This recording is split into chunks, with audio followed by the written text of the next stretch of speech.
Hello?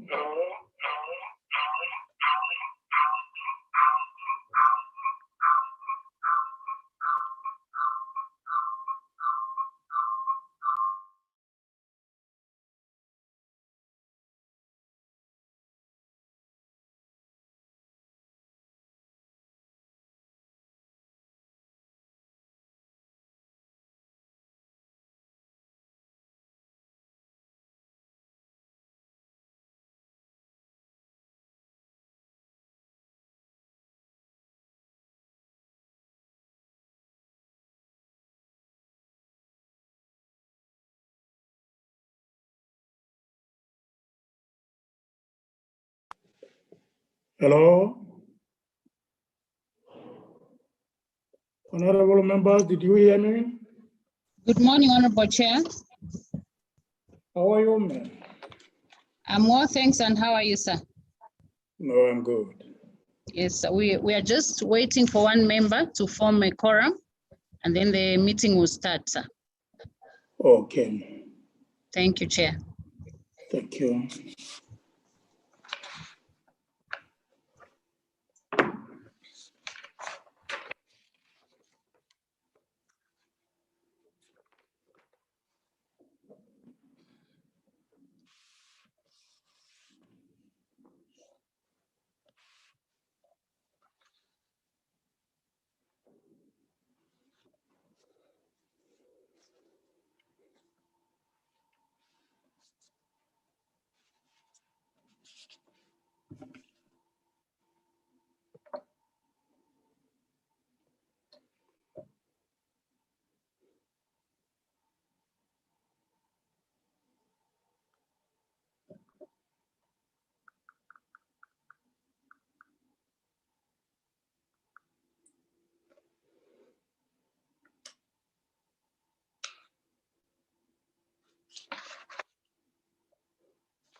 Hello, Mayor. I just want to have clarity on concept note. Who will read the concept note?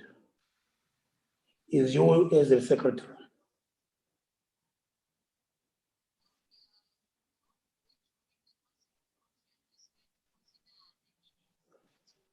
Okay.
Come in.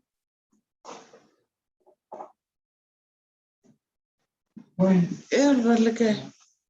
You want to send a message?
Good morning once again, honorable members and distinguished participants. Apologies for the delay. Once again, allow me to recognize the presence of the honorable members of the committee on the SADC-PF Standing Committee on Food, Agriculture, and Natural Resources, the Secretary General of the SADC Parliamentary Forum, staff of the SADC Parliamentary Forum and National Parliaments, our esteemed resource person, distinguished participants, ladies and gentlemen. My name is Sharon Irongo. I'm the committee clerk for this committee. At this moment, allow me to invite my colleague Mudise to run us through the broadcasting requirements. Mudise, you have the floor. Thank you very much, Sharon. Good morning to the honorable members of the committee, and good morning to the Secretary General of the SADC Parliamentary Forum, and good morning to all the distinguished guests and all the participants. In terms of the broadcast requirements for today, we request honorable members to please take note that the session is going to be broadcast live on Parliament TV, which is on DSTV channel 408.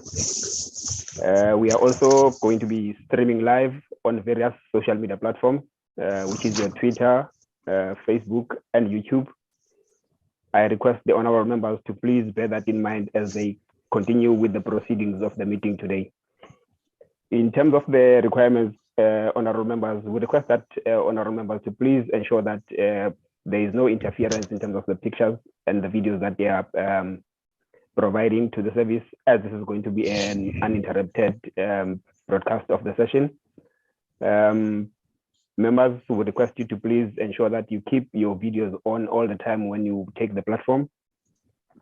And we request that you ensure that you are properly framed on the videos that you are providing to us. If all of you can see Honorable Carlos Manuel from Mozambique is properly framed, that's how we want your framing to happen.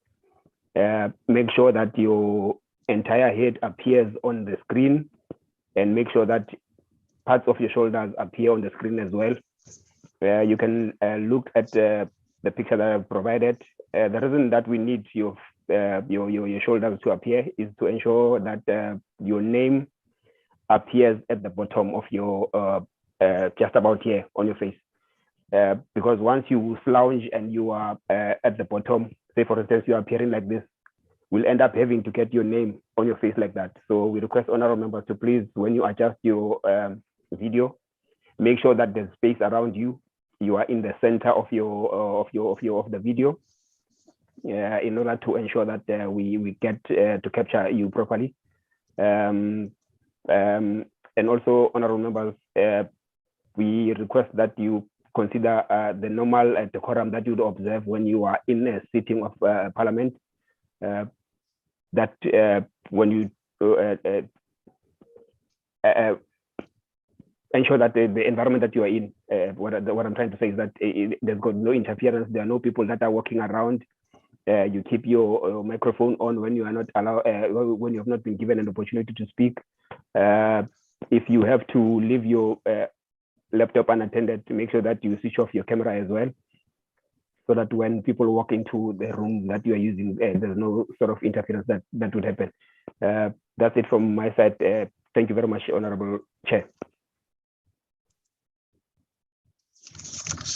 Thank you very much, Mudise. Honorable members and distinguished participants, just to add on to what my colleague has said, kindly be reminded that there are three languages, the SADC-PF official languages on this platform, that is English, Portuguese, and French. And to use any of the languages, kindly select the language of choice at the bottom of the screen of the gadget that you are using, and you click the interpretation icon. Then you proceed to select the language of your choice. You then mute original audio and select done. And if you wish to go back to the original channel, you can just kindly unmute the original audio. At this moment, allow me to call upon the vice chairperson who's going to preside over this meeting, as the chairperson of this committee is unwell. Honorable Musito, sir, you have the floor.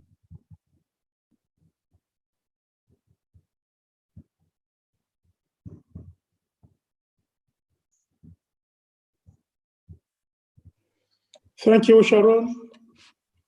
Good morning, honorable members. Good morning, honorable members. Morning, Chair. Good morning, Chair. Thank you. Thank you. Good morning. Thank you, honorable members.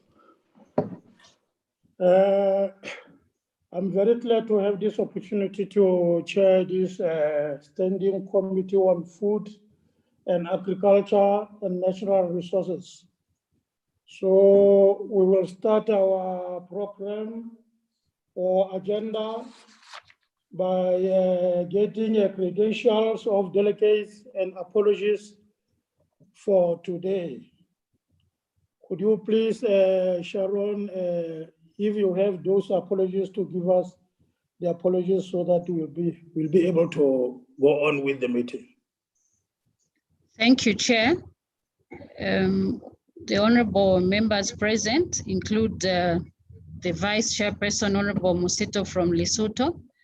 We also have Honorable Bongela from Angola and Honorable Genevieve from Mauritius and Honorable Rocky Oreni from Seychelles, Honorable Matibe from South Africa, and Honorable Haji from Tanzania. We have received apologies from Eswatini from Honorable Dlamini, and as I earlier mentioned, the chairperson, Honorable Tumba, is unwell also. Thank you, Chair. Thank you, Sharon. So the next item is adoption of the agenda.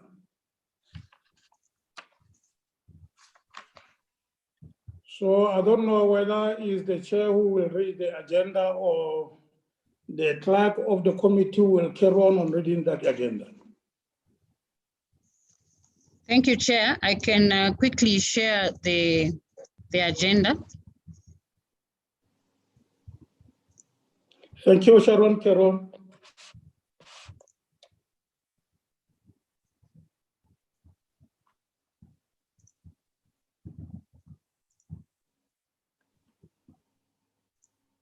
Hello, Sharon. Yes, Honorable Chair. You say you can be able to share the agenda with us. It will appear on the screen or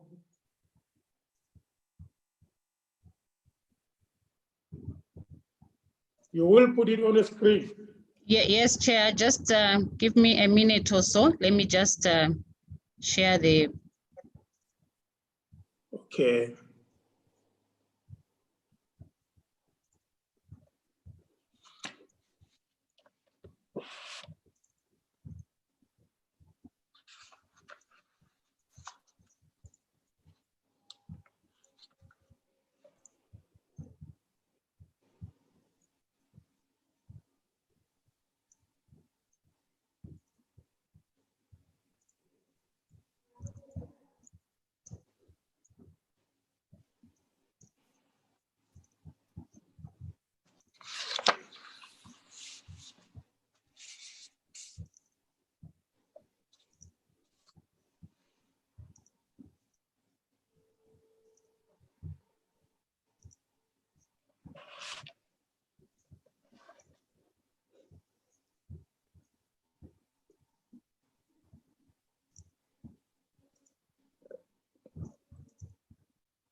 Apologies, Chair. I'm unable to share the program, but I can read it out. So, okay. Yes, Chair. So the first item has already been dealt with. Right. The next item will be adoption of the agenda, which is the first will be welcome remarks by the chairperson. This item will be followed by consideration of the minutes and matters arising from the virtual meeting of the committee that was held on Monday, 12th April 2021. Thereafter, the meeting will proceed to receive presentations from the resource persons up to lunchtime. Thank you, Chair. Thank you, Sharon.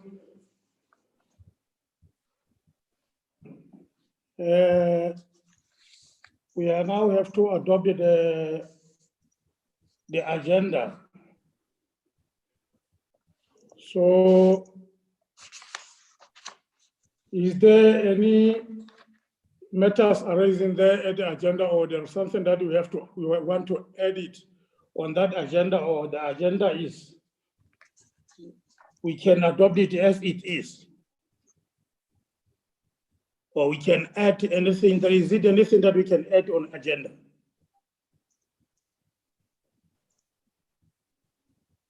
Chairperson, Honorable South Africa, I Honorable move that. Yes, I move that we adopt cities. I don't hear you, Honorable Matibe. Chairperson, I move that we adopt cities.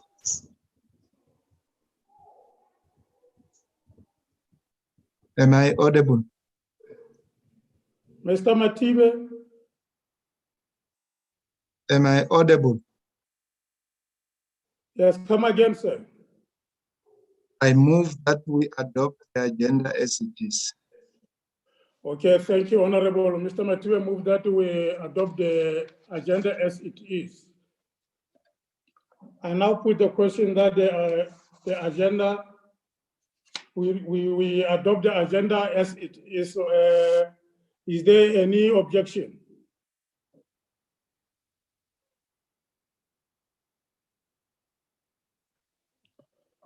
If there is no objection, the agenda will be adopted as it is. Sharon? Honorable Chair, Honorable Chair, you can kindly call for a seconder for the adoption of the agenda. Thank you.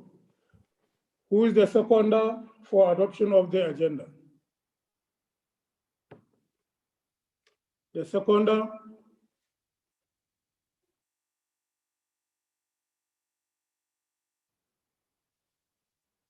Could we please have the seconder for adoption of the agenda? Bom dia.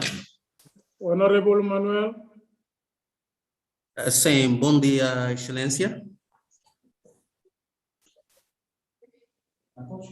Morning. Sim, eu apoio a adoção da agenda.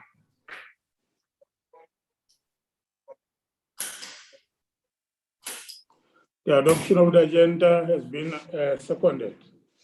We can now move to the next item. Sharon?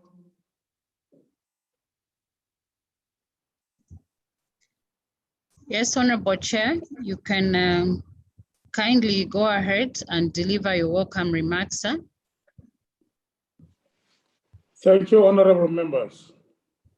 Honorable members of the SADC-PF Standing Committee on Food, Agriculture and Natural Resources, the Secretary General of the SADC-PF, Ms. Buemus Homa, our distinguished resource persons, distinguished participants, ladies and gentlemen, honorable members of the SADC-PF Standing Committee on Food, Agriculture and Natural Resources, it is a great honor and privilege for me to welcome you to this meeting. I also extend a warm welcome to the Secretary General of the SADC-PF and our resource persons. Honorable members, we are meeting to deliberate on the theme water resource management in the SADC region What is the role of parliaments? Honorable members, water plays an important role in almost all economic sectors, including agriculture, energy, mining, industry, tourism, urban growth, and rural development. In addition, the allocation, development, and protection of water is an essential requisite for growth and poverty reduction. As such, we need to prioritize water resource management among other important issues on the SADC agenda. Not only do we need to protect this critical resource for our present needs, but importantly for further generations. How then do we ensure that have enough for our present needs and still preserve some of the future generation? This is a conundrum that the SADC region needs to address and find solutions given the great demand for this resource. Honorable members, as we may already be aware, climate change is threatening water security in the region. According to the projections by the Intergovernmental Panel on Climate Change, IPCC, Climate Report for 2021, climate change is likely to increase in all regions. If nations do not take action to reduce greenhouse emissions, it is now widely acknowledged that climate change increases the risks of natural hazards and hydrological events, which negatively affect the production of crops, livestock, and fisheries. Given that 95% of agriculture in South Africa is rain-fed, the adverse effects of climate change may render the region food in scorn. In this regard, understanding how climate change impacts on water resources is key, since we are already experiencing the adverse effects of climate change. It is imperative that the SADC region has in place water policies and strategies that are climate-proofed. However, the existence of these documents alone does not automatically translate into action.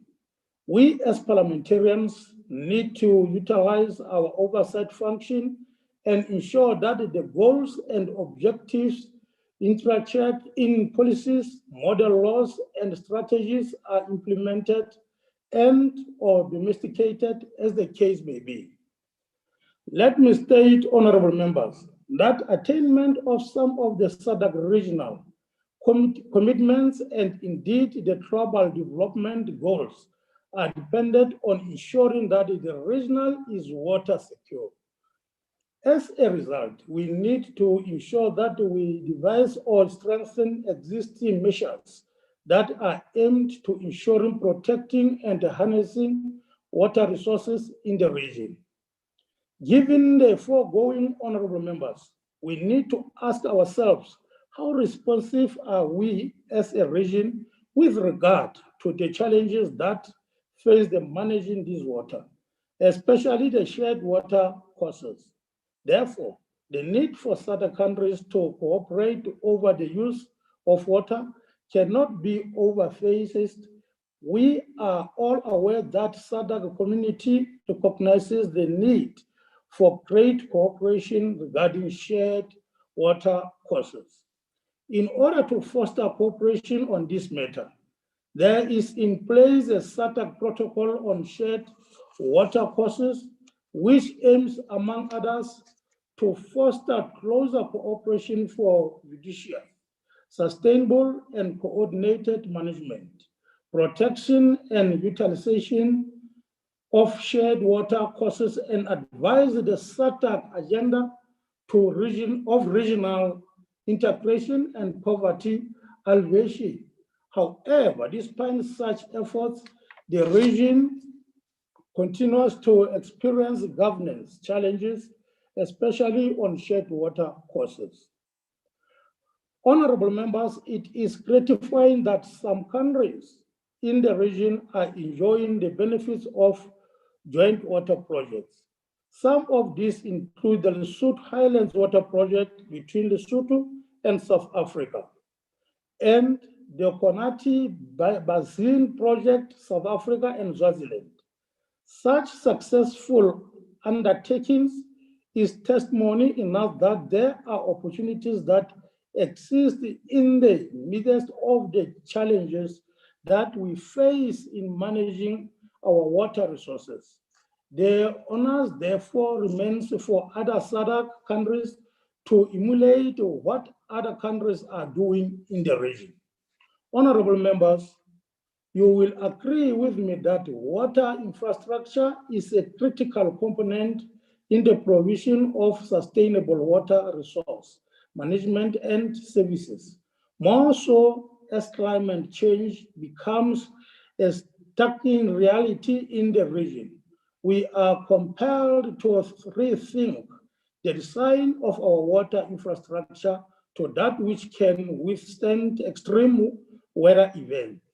The region therefore needs to invest heavily in the development of water infrastructure. As we deliberate on this important theme, honorable members, I call upon each one of us to earnestly participate as we strive to find solutions to the challenges that beset the management of water resources in the region. We are privileged today to have in our midst experts in this field who will unpack for us the situational analysis, challenges, and possible parliamentary interventions that can assist us better manage our water. Once again, we are grateful to our resource persons for accepting to come and engage the committee during this session.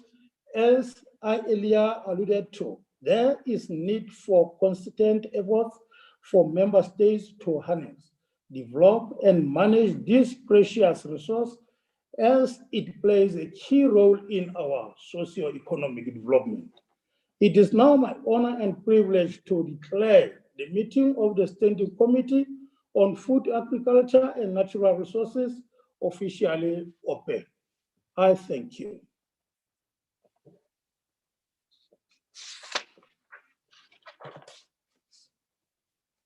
Sharon. Thank you, Honorable Chair. At this moment, the committee can proceed to consider the minutes of the meeting that was held on 12th April 2021, and thereafter also consider matters arising. Let me share the minutes now. I hope I'll be successful this time. Thank you. Thank you.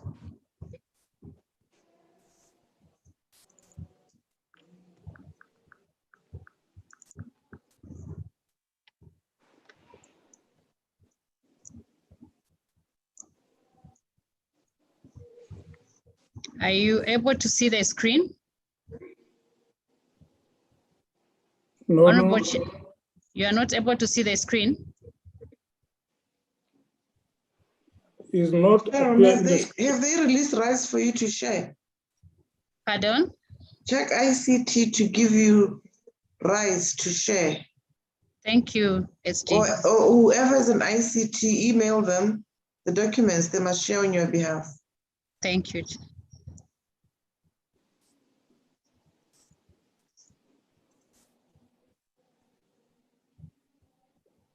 She already has the right to share, SG.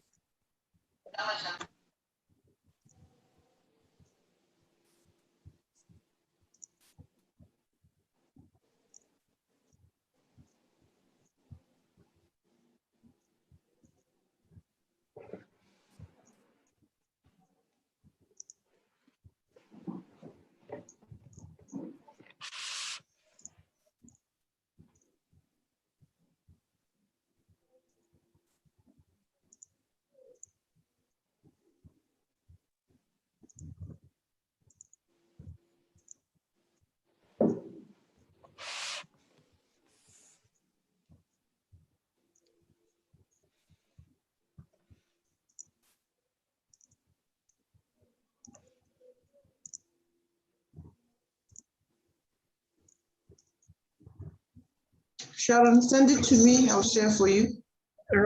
Thank you, SG. Ronald, kindly assist. I've emailed you the minutes. I'm having a challenge. I don't know why I can't share. Yeah, sometimes it happens. Thank you, So, SG. Ronald, are you there or is it? Hello, everyone. I'm here. Yes, It's Wilfred to CSG also. Okay.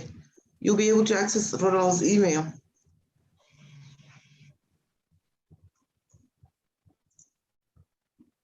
Good morning, Honorable Mahadi.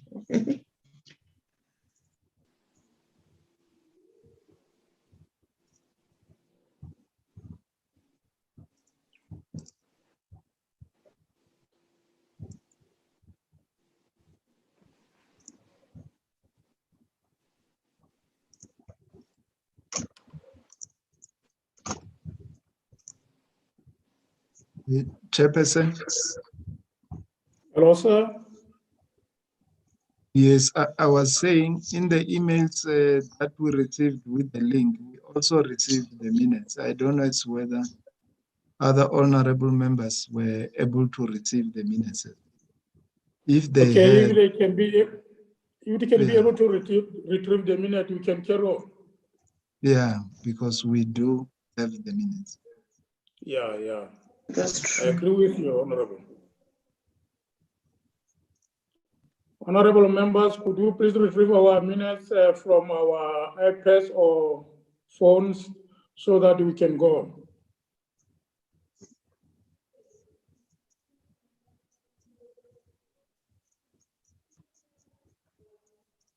Hello, Sharon.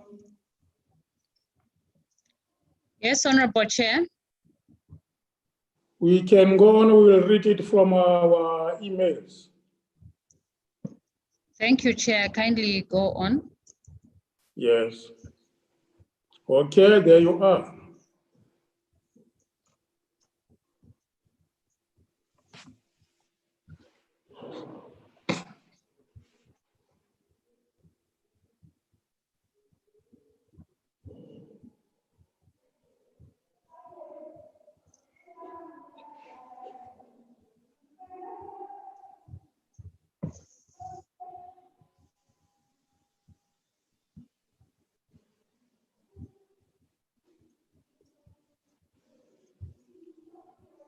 Okay, Sharon.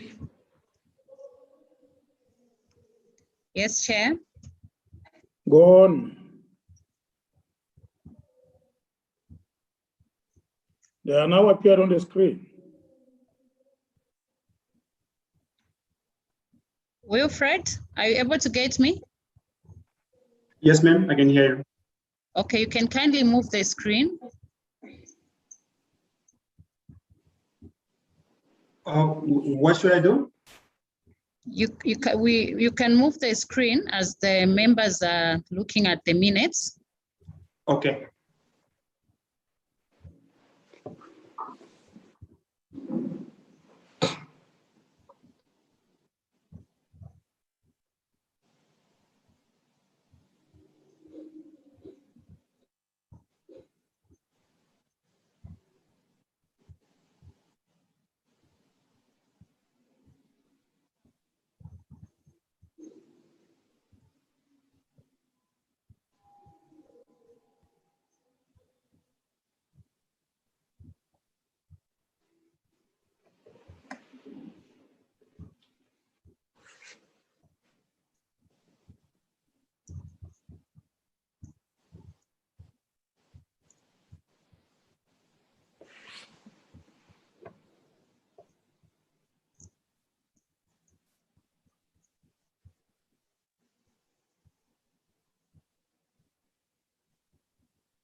Hello, honorables. We have seen our minutes.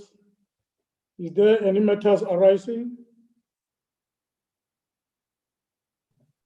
Adoption. Or adoption?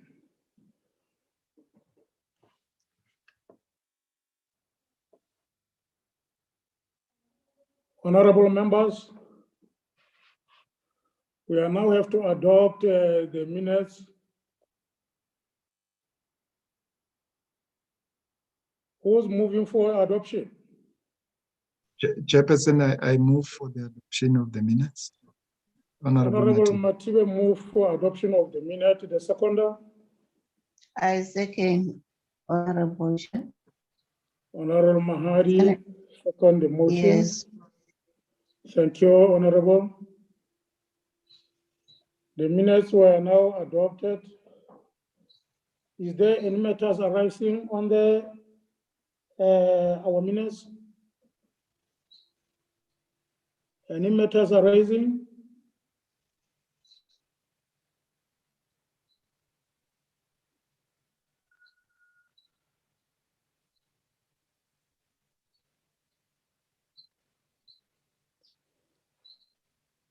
Is there any matters arising, honorable members, from our previous minutes?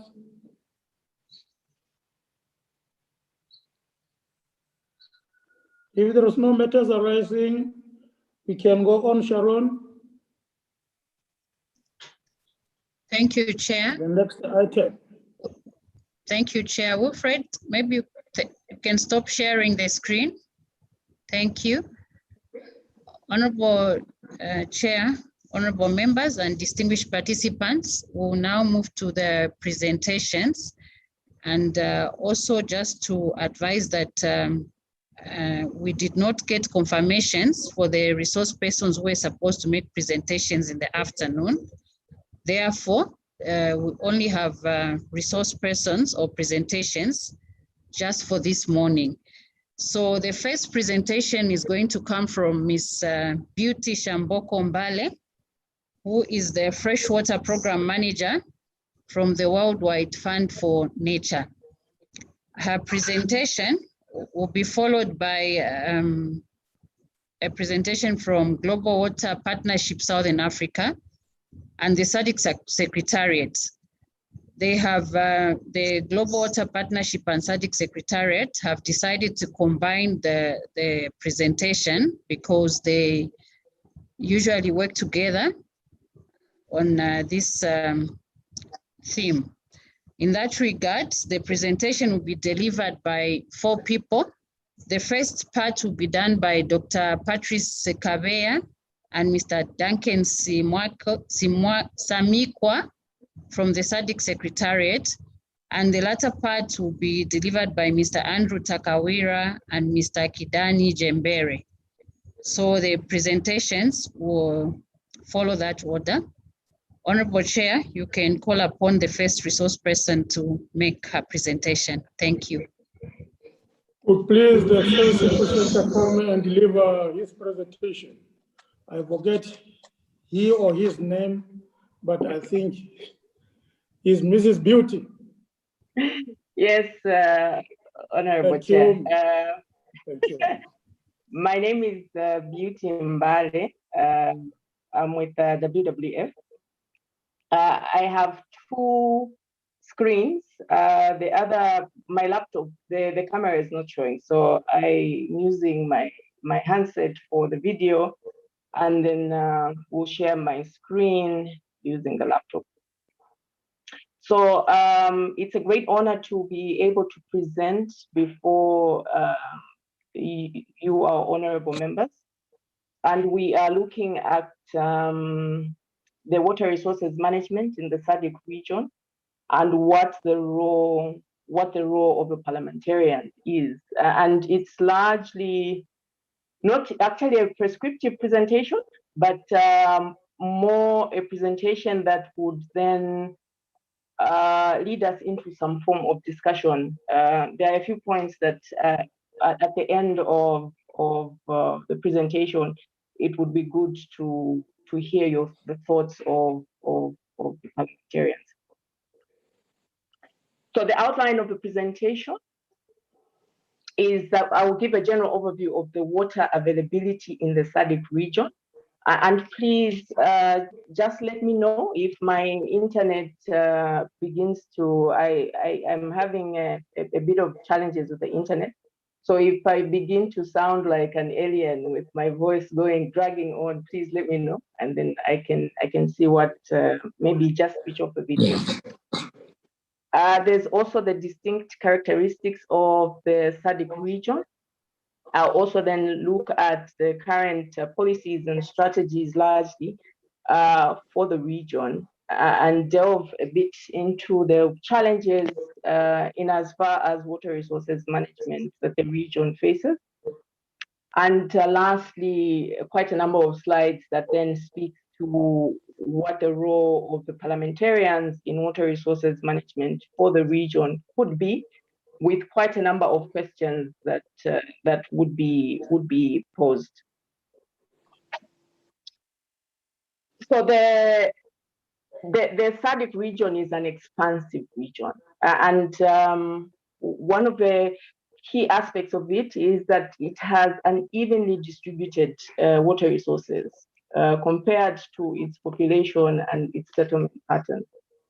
It has a variable and changing climate. And in as far as precipitation, it does experience quite significant precipitation and is a very highly seasonal region. In most countries, the distribution varies because what we have is a range. We've got countries that are some up in the northern parts, which are near or in the tropical areas. And then we also have countries that are in the arid and semi-arid climates in the southern and central region. And so you will have, for instance, precipitation in a country like Namibia being about 285 millimeters per year. And in that very year, you will actually have precipitation of over 1,500 in a country like the DRC Congo. And so you find that water availability and water quality are critical concerns for many of the SADC member countries. It is estimated, so the SADC also, I think, has significant reliance and dependence on groundwater resources.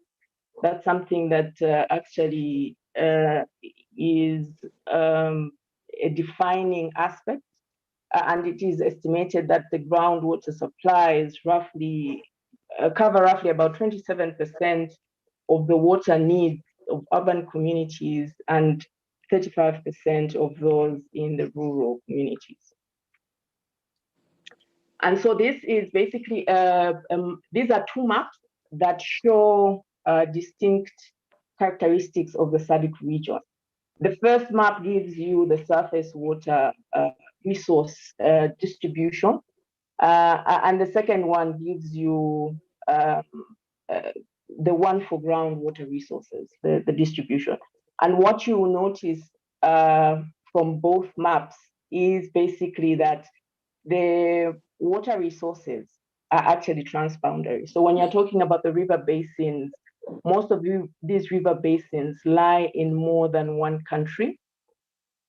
In terms of the groundwater aquifers, the situation is also the same because they cut across borders as well. And so these are very distinct, a very distinct characteristic of the SADC region. And so in terms of policies and strategies governing water resources management, you will find that SADC views water management as a pivotal instrument for promoting peace in the region through transboundary and regional cooperation. And this is premised under the fact that most of its water resources is shared by more than one member state. And so it is key that there's regional cooperation and that there's strengthened transboundary cooperation. The region has realized the need also for harmonization of legislation, of policies and strategies. And some of these that are guiding policy documents are basically the SADC revised protocol on shared water courses of 2000. And what you will find in there is some of the key aspects is that it advocates for equitable and reasonable utilization of the water resources. It also advocates for prior information for any member state in the event that they would want to carry out any developments on a certain river system. And also it premises its activities that there should be a do no harm principle for any water resources developments or utilization. And all of these are largely centered around the fact that these are water resources that are shared by more than one country. There is, in terms of policies, and so the SADC water revised protocol is basically more like the one that is binding. The others are basically guiding policies and strategies, such as the Regional Water Strategy of 2006.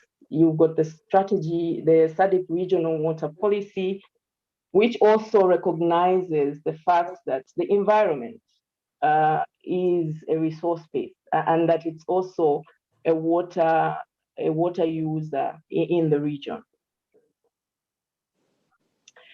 So what are the challenges that our region faces?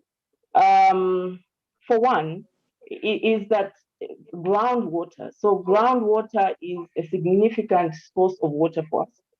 However, and the transboundary nature of these aquifers are really not well understood.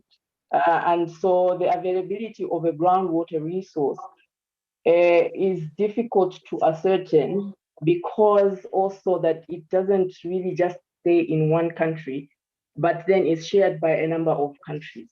And so there requires more research, because in fact, even as we plan for development, it is difficult to ascertain the extent of maybe expansion of developmental activities if you really do not know how much resource there is to drive that development. The other thing has also been that our region has been experiencing population growth, and this population growth has in turn led to expansion in our living areas. So we have expansion of our towns. We've got mushrooming of other areas where previously you never had settlement. And you also, all those things are things that then now lead to increased abstraction. This expansion also could be that you have a lot more people that want to settle in areas that are ecosystem sensitive. And so these are some of the challenges that the region has been facing. Even as the region strives to develop, to industrialize, to move from being maybe a third world to a first world, there are a number of challenges that come with that. And one of those things is that you have, so if you are going to go for more commercial agriculture, you will need land, a lot of land to be cleared. So that's deforestation in some areas where we have had key ecosystems, and also the fact that the industries themselves, as they have expanded, as they have grown, have needed. So what has been generally accepted is that an industry would get water which is of good quality, use it for its processes, and then it will let it out in a river system without really pre-treating it. And I think the general conception has been that the treatment would be done once that water reaches a certain area when it's needed for use, whether it's for drinking or for those basic needs. And so this is what now needs to more or less change, that paradigm shift that we have now. We begin to ensure that these industries, even as they use this water resource, that they begin to pre-treat this water so that by the time it reaches our river systems, its quality is good enough for even the next person downstream to take. All these aspects have been exacerbated by climate change and climate variability. We have had in the region where there's been a delay in the onset of rain, and there's been an abrupt stop to the onset to the rainy season. There has been droughts, there has been floods, all these because of the climate change and climate variability. There is also even as our needs have grown, there has been challenge in how to strike a balance between competing pressures for use for water, for which then may have an effect on the water quality. Meaning that in some cases, water may be available, but it is not fit for human consumption or domestic use. The graph here shows basically what was projected in 2002 of water use of some of the member states for SADC in terms of its water use. So you will find that this was, they used 2000 figures for 2000, and then they projected it to 2025.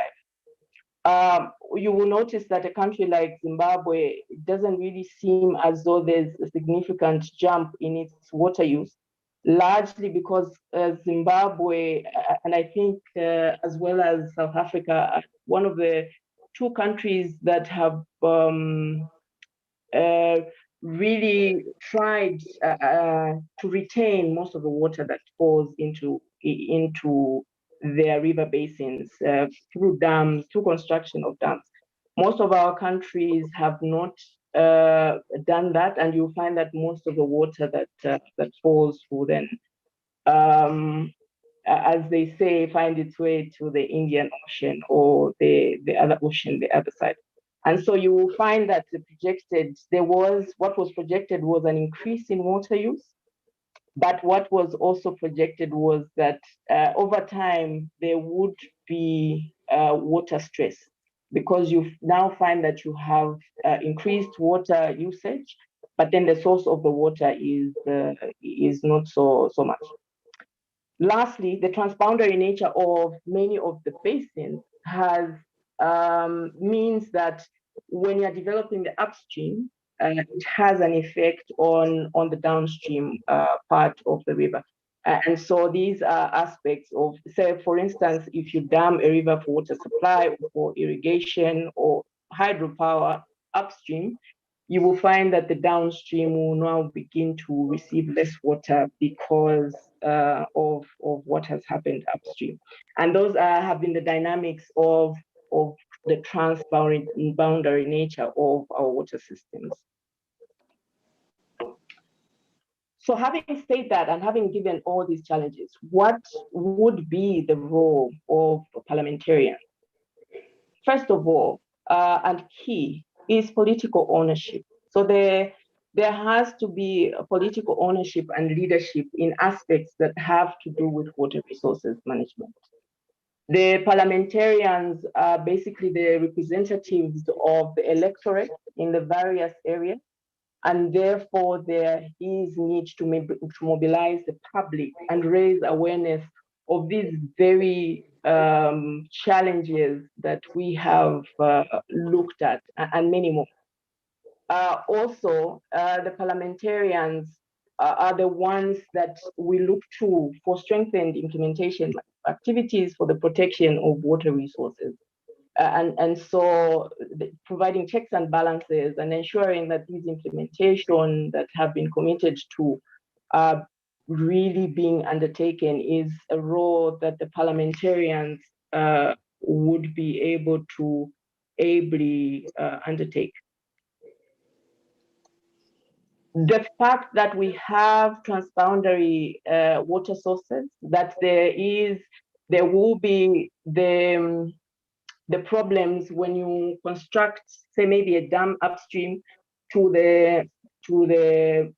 and if the effect that it gives downstream means that there has to be increased in negotiations between the states. There has to be the benefit sharing that needs to be explored and the possible modes in which this benefit sharing could be undertaken. So in this light, I would want to pose this question to the parliamentarians, especially when you have a standing committee as this one, to say what role can the parliamentarians play, especially with exploring these possible modes of benefit sharing. There also needs to be a stronger legislation for a more integrated water resources. The transboundary governance structures that are currently there, we see as the parliamentarians really being very key and very critical to ensuring that these are strengthened, because these structures are the ones that ensure that we have an effective and efficient transboundary of the water resources. There needs to also be an integrated approach to development. So these water resources that each member state is planning for its development would need to, so the development needs to take a basin-wide approach. And so this is something that WWF has been supporting in the Kwando region. So the Kwando River is shared by 4 countries. It's shared by Angola, Botswana, Namibia, and Zambia. And so what we have been doing as WWF, so WWF is a science-based organization, which was established in 1961. And it's one of the world's leading conservation organizations and has presence in over 100 countries and supports over 3,000 projects. And so one of these projects is basically the project to ensure or support the transboundary cooperation for the Kwando Basin. And what we have done is that we have supported the member states in providing a platform, which we call the Kwando Joint Action Group, where they basically meet and discuss issues pertaining to the Kwando and how best they can manage the Kwando. We're also looking at supporting the strategic environmental assessment for the Kwando in order that then the planning and development between the 4 member states takes a basin-wide approach as we have indicated. So given that, we need to also acknowledge that there has been quite a lot of capacity building for parliamentarians in the region on the legislation, on policy and strategic planning.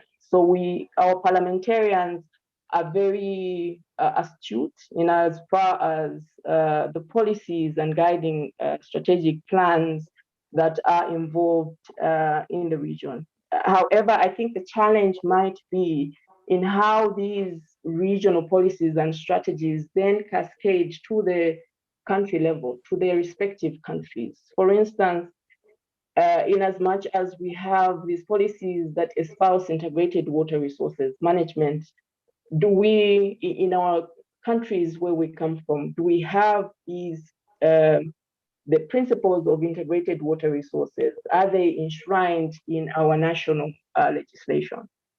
There's also the need to also strengthen the role of water resources management, even as we look at the water, energy, food nexus, because this is quite a key nexus. It ensures that we have food security, ensures that we are energy secure. It ensures that we have the water resources to be able to drive this nexus.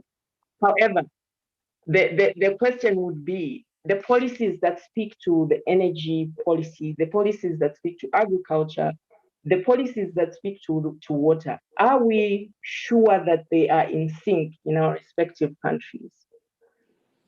And also, what we think is that parliamentarians need to have a stronger oversight of exploring possibilities of maybe strengthening the linkages between this SADC standing committee and the national parliaments in the SADC region.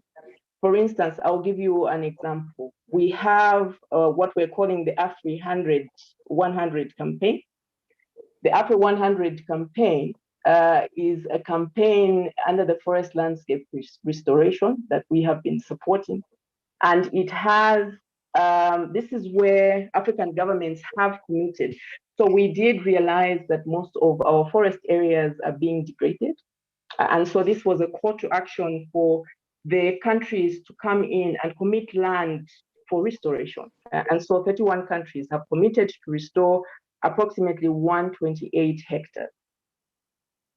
And so, and this is by 2030. When you look at this map, some of you will be able to notice that some of our countries have committed to this. And so it's such kinds of commitments that we think parliamentarians need to ensure that these are implemented. There has been a high rate of degradation. And so this last slide is basically talking about, is actually just posing questions. We have seen a high rate of degradation for water source areas, our areas where our rivers come from, which used to be maybe enshrined in forests or which used to be in wetlands or springs. They have been degraded. And so what the UN did is it declared this decade a decade for ecosystem restoration. Our question is, in what way can parliamentarians influence this so that then we have success in ensuring that these wetlands, that this declaration of ecosystem restoration is actually actualized in our respective countries and in SADC as a whole.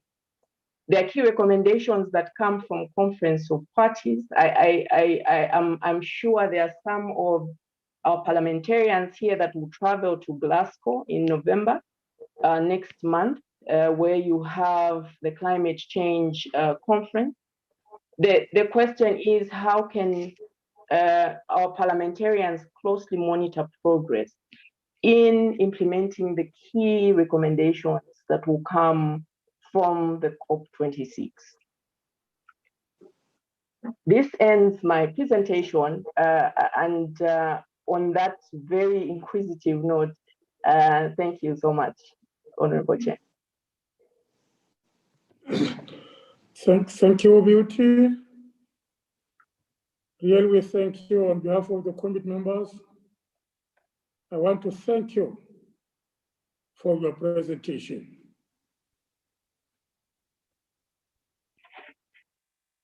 Sharon, we can get the next presenter.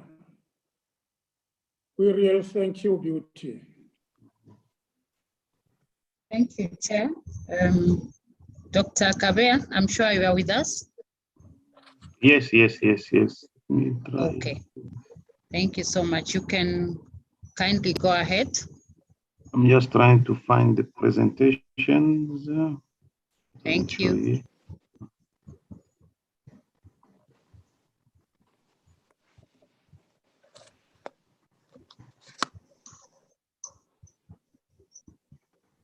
Where is the presentation?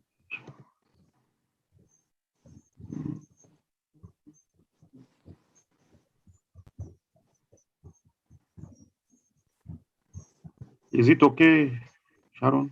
Yeah. Yes, it is.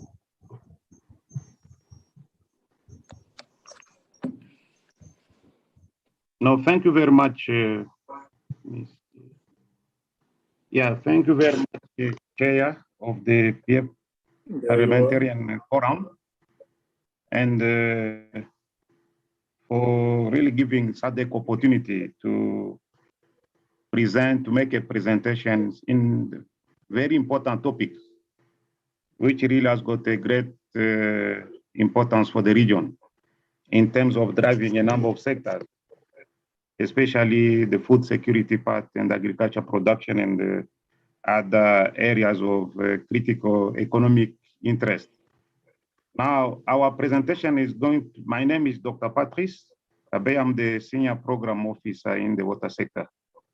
Then this presentation is going to be a section under three components, two parts. part 1, where we are going to present as a SADC program on water and natural resources. And this is a combined presentation between the SADC water divisions and the FNRR. Then without delay, the SADC water division visions. So the first slide we are going to discuss to provide some key highlights which focus on the SADC water vision. SADC water vision is really based on an equitable and sustainable utilization of water for social and environmental justice, regional integration, and economic benefit for present and future generations. Now, we have got our regional strategic action plan. Now we are in a very five cycle of the program. Its vision is to have a water secure in terms of future, and we need to have a very resilient and peaceful and prosperous SADC region. Now, we also really link to Millennium Sustainable Development Goals, number 6, which ensure availability and sustainable management of water and sanitation for all.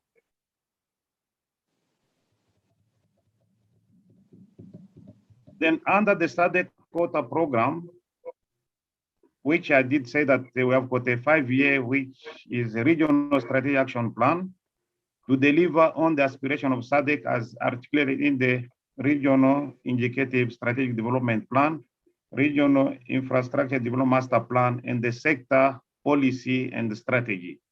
So the water sector is also driven by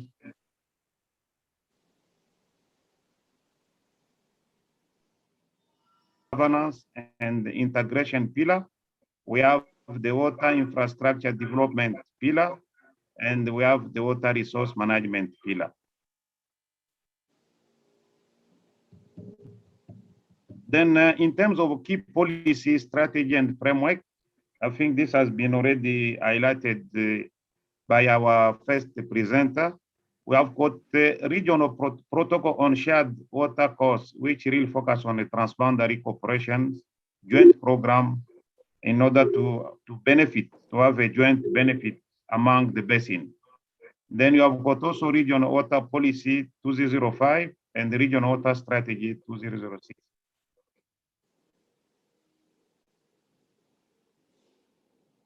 Then this is our framework of regional strategic action plan. And it is a long-term regional, it has got a long-term regional outcome. It embeds the regional goals of economic growth and development, equity and social inclusion, peace and security, regional integration, sustainable development.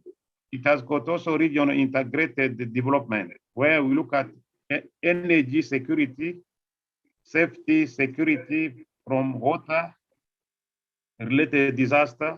We have got food security and health security, water supply and sanitation services. Then this framework is really guided by 3 pillars.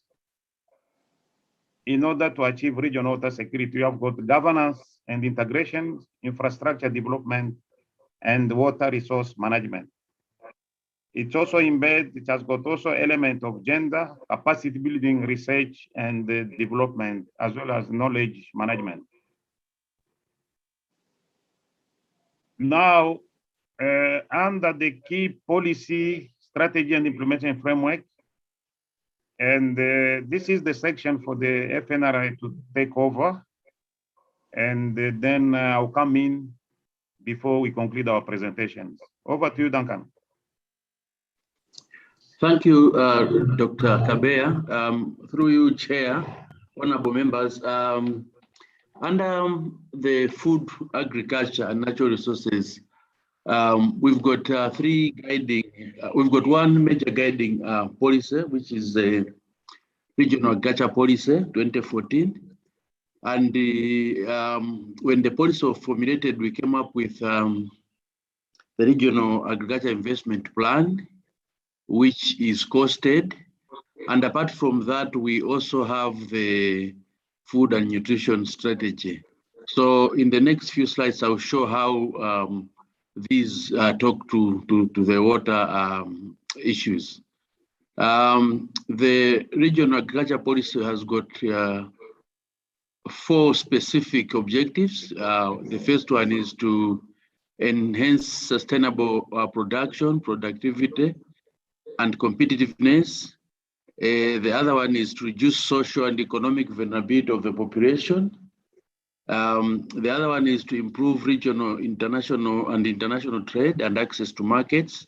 And then the last one is to improve private and private sector engagement and investment in agriculture. Next, please. Next. Okay. Now, among the specific objectives of regional agriculture policy, I wish to focus on objective number 1, which is access to factors of production. On this one, we've got several, but I want to draw attention of this meeting to water and resource for agriculture, and then energy and from agriculture. This is important because it talks to the water sector as well as the energy sector. Next, please. So in the similar manner, we said we have now the regional agriculture investment plan, and its priority number 2, sorry with the numbering there, priority number 2 is to promote a collective action among countries in addressing issues of transboundary nature. Ms. Mbale, in her presentation, talked about the water bodies, groundwater being mostly transboundary. So in the regional agriculture policy, there was that realization that most of the natural resources, including water, are transboundary in nature. So there's need to have a collective action on how we utilize them. And by utilizing them cross-boundary, we're going to have economies of scale, and that can only be achieved by regional coordination. Next. Yes, then no, thank you very much, Duncan. Then let me take over on some specific program.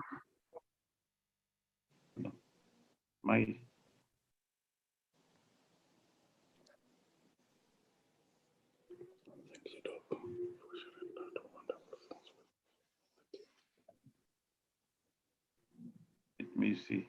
Can you hear me, Honorable Member of Parliament?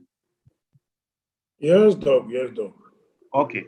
So then under the water sector, we have specific program and the project which are under implementation under our regional strategic action plan number 5. So then the first one, we have got the SADC Regional Water Fund, which is a funding institution which really focus on implementing transboundary water program in terms of basic water and sanitation program. So currently we have got the 2 cross-border water projects. We have the Namasha water supply and sanitation project, which is between Eswatini and Mozambique. Then we have got Kazungula water project, which is almost in Zambia. So we have also the climate resilient project, which is supported by the UK government and in collaboration with USAID and other partners. Then we have established and strengthened a number of RBOs, which are managing the joint program at a different basin in the SADC region. Then we have a program on groundwater development for improving sustainable livelihood in the SADC region. This program is supported by the World Bank. Now we are in a phase 2. Phase 1 has just been completed and ended. Then now we have secured additional funding from the World Bank and the GEF for phase 2 program. Then we have got the water and energy and food security Nexus project, which is supported by the European Union.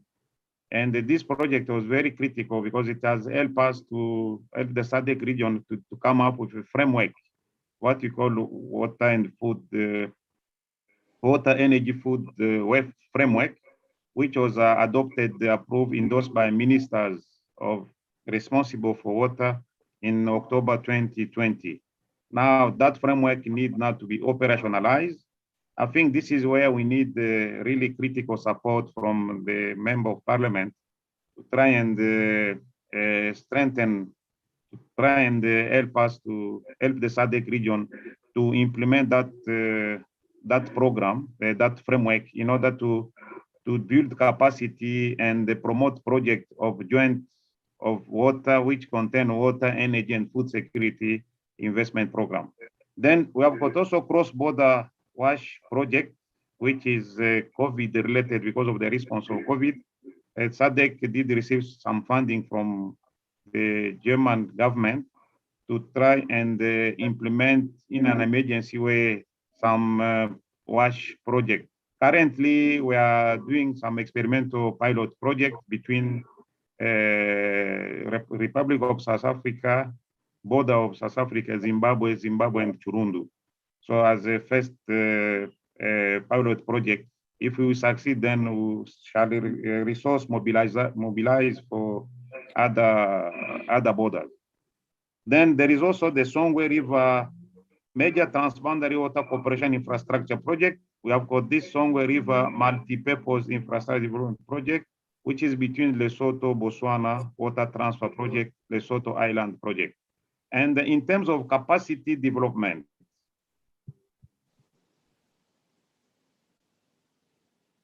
in terms of capacity building and the research program, we have our WaterNet program, which is running a flagship master's program on IWRM, offered mainly at the University of Zimbabwe and Dar es Salaam.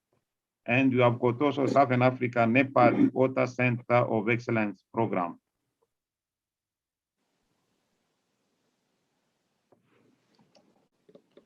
Now I'll leave I'll hand over to Duncan to go to talk about the program under RAI, Regional Agriculture Investment Program.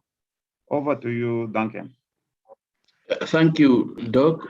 So under the Regional Agriculture Investment Program, we've got what we call 7 facilities. If you wish, you could call this 7 specific programs. Now, the second program under the RIPE is Agriculture Infrastructure Development Facility, whose objective is to enhance access to agriculture infrastructure, including water, energy, land, roads, storage, and other relevant infrastructure. With this, we hope to ensure effective and efficient production systems for improved productivity and heightened competitiveness. Next. Next, Doctor. Yes, hold on. So what is that? I've been challenged with this internet issue. With that presentation. And then. Yes. Next again.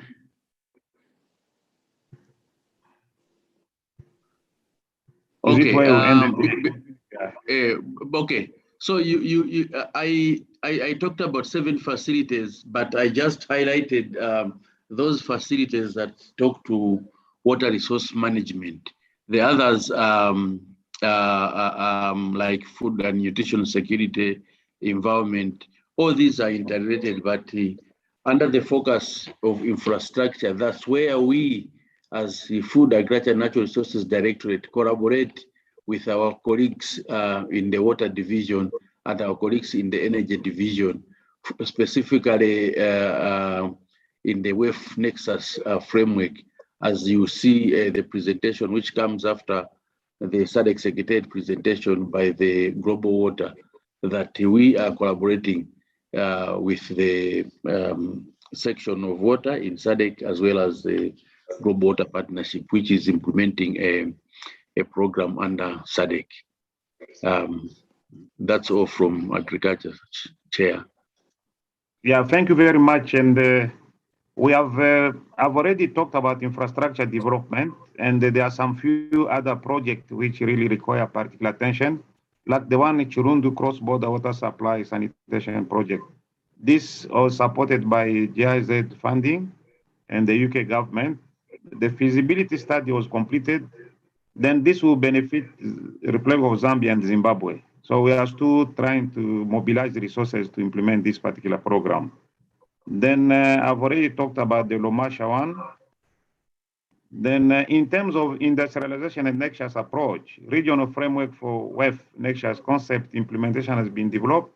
And this I highlighted much earlier that it was approved by ministers of water in 2020. So then we have also regional tools for WEF Nexus project screening for investment. It was also developed.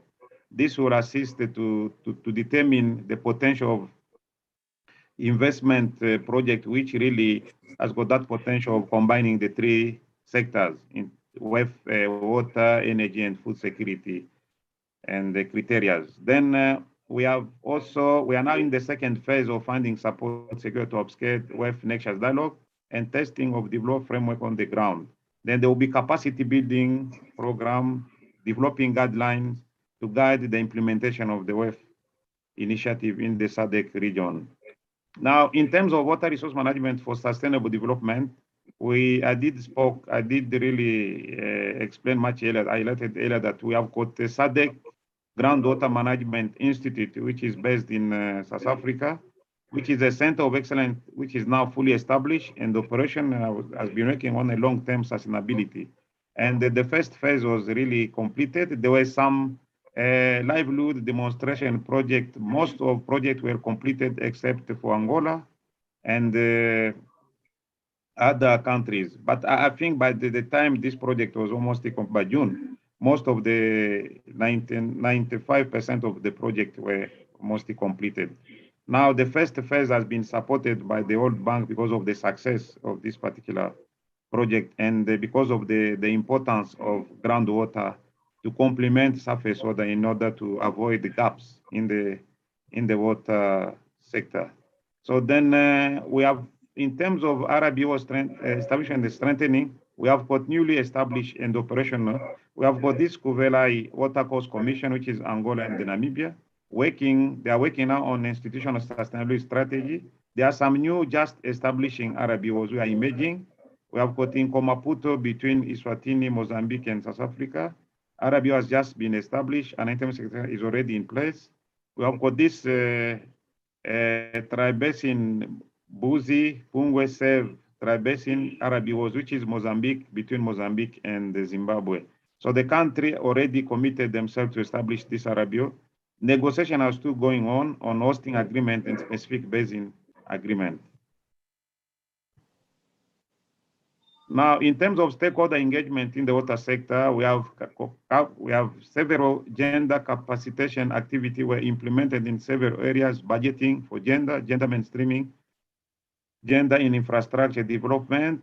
We had the gender focal point training workshop were also concluded. A regional youth forum on the WEF was established already as an action plan. Then in terms of the regional youth, we are still ensuring that the funding are available and the resource mobilization continue in order to implement that particular initiatives, which came as a result of stakeholder engagement in the water sector. Now, at this particular junction, then under part 2, we be having a global water partnership Southern Africa to take over in order to talk about the implementing SADC program on the water and natural resources management. Over to you, GWPSA colleague.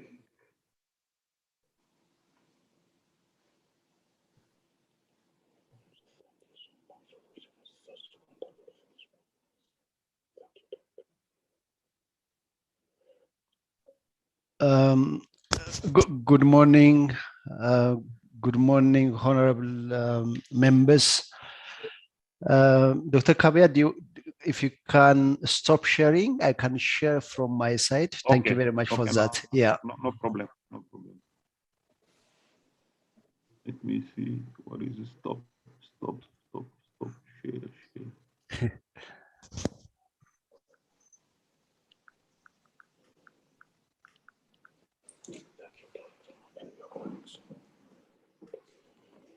Is it okay, Kidane?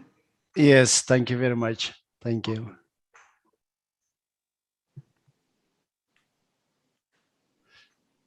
Andrew, do you want to introduce the session and then we can continue? All right, continue. Okay. Yeah, thanks, Kidani. I hope you can see me.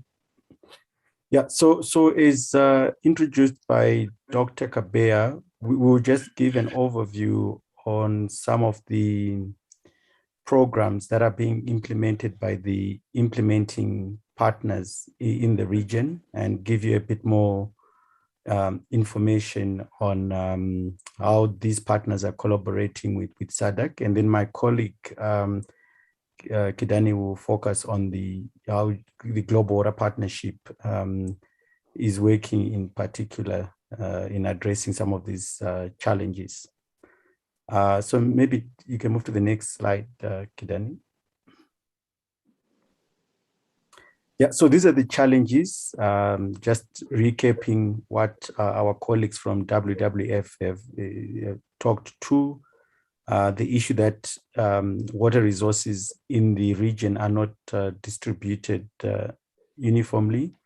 We have a very dry southern west part of the region with quite a lot of water in the northern parts of the region. And on top of this, we're experiencing a number of climate change impacts, as evidenced by the floods. And we have seen, especially driven by cyclones like Idai, that happened in Mozambique and Zimbabwe, and Cyclone Kenneth as well, which have caused a lot of damage in the region.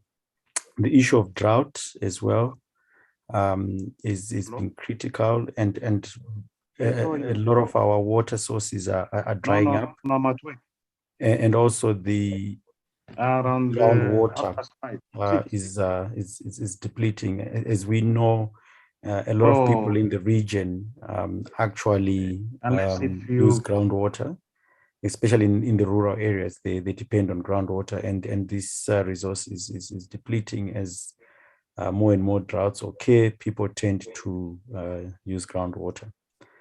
The issue of changes in rainfall distribution, I think this is also being driven by climate change. We know that our planting seasons are being impacted by some of these changes, and also the degradation that is happening within wetlands, which are critical ecosystems for supporting a number of services. So in this regard, I think also the issue of the increasing population in the region, we're seeing more and more people moving into the urban areas, and this is all having an impact on the demand for water compared to the supply of water. So definitely this issue of low investments to meet the demand is a critical issue that we are facing in the region. As the demand increases, we need to be focusing on how to sustain these services, and the issue of investments then becomes critical. Next slide, please.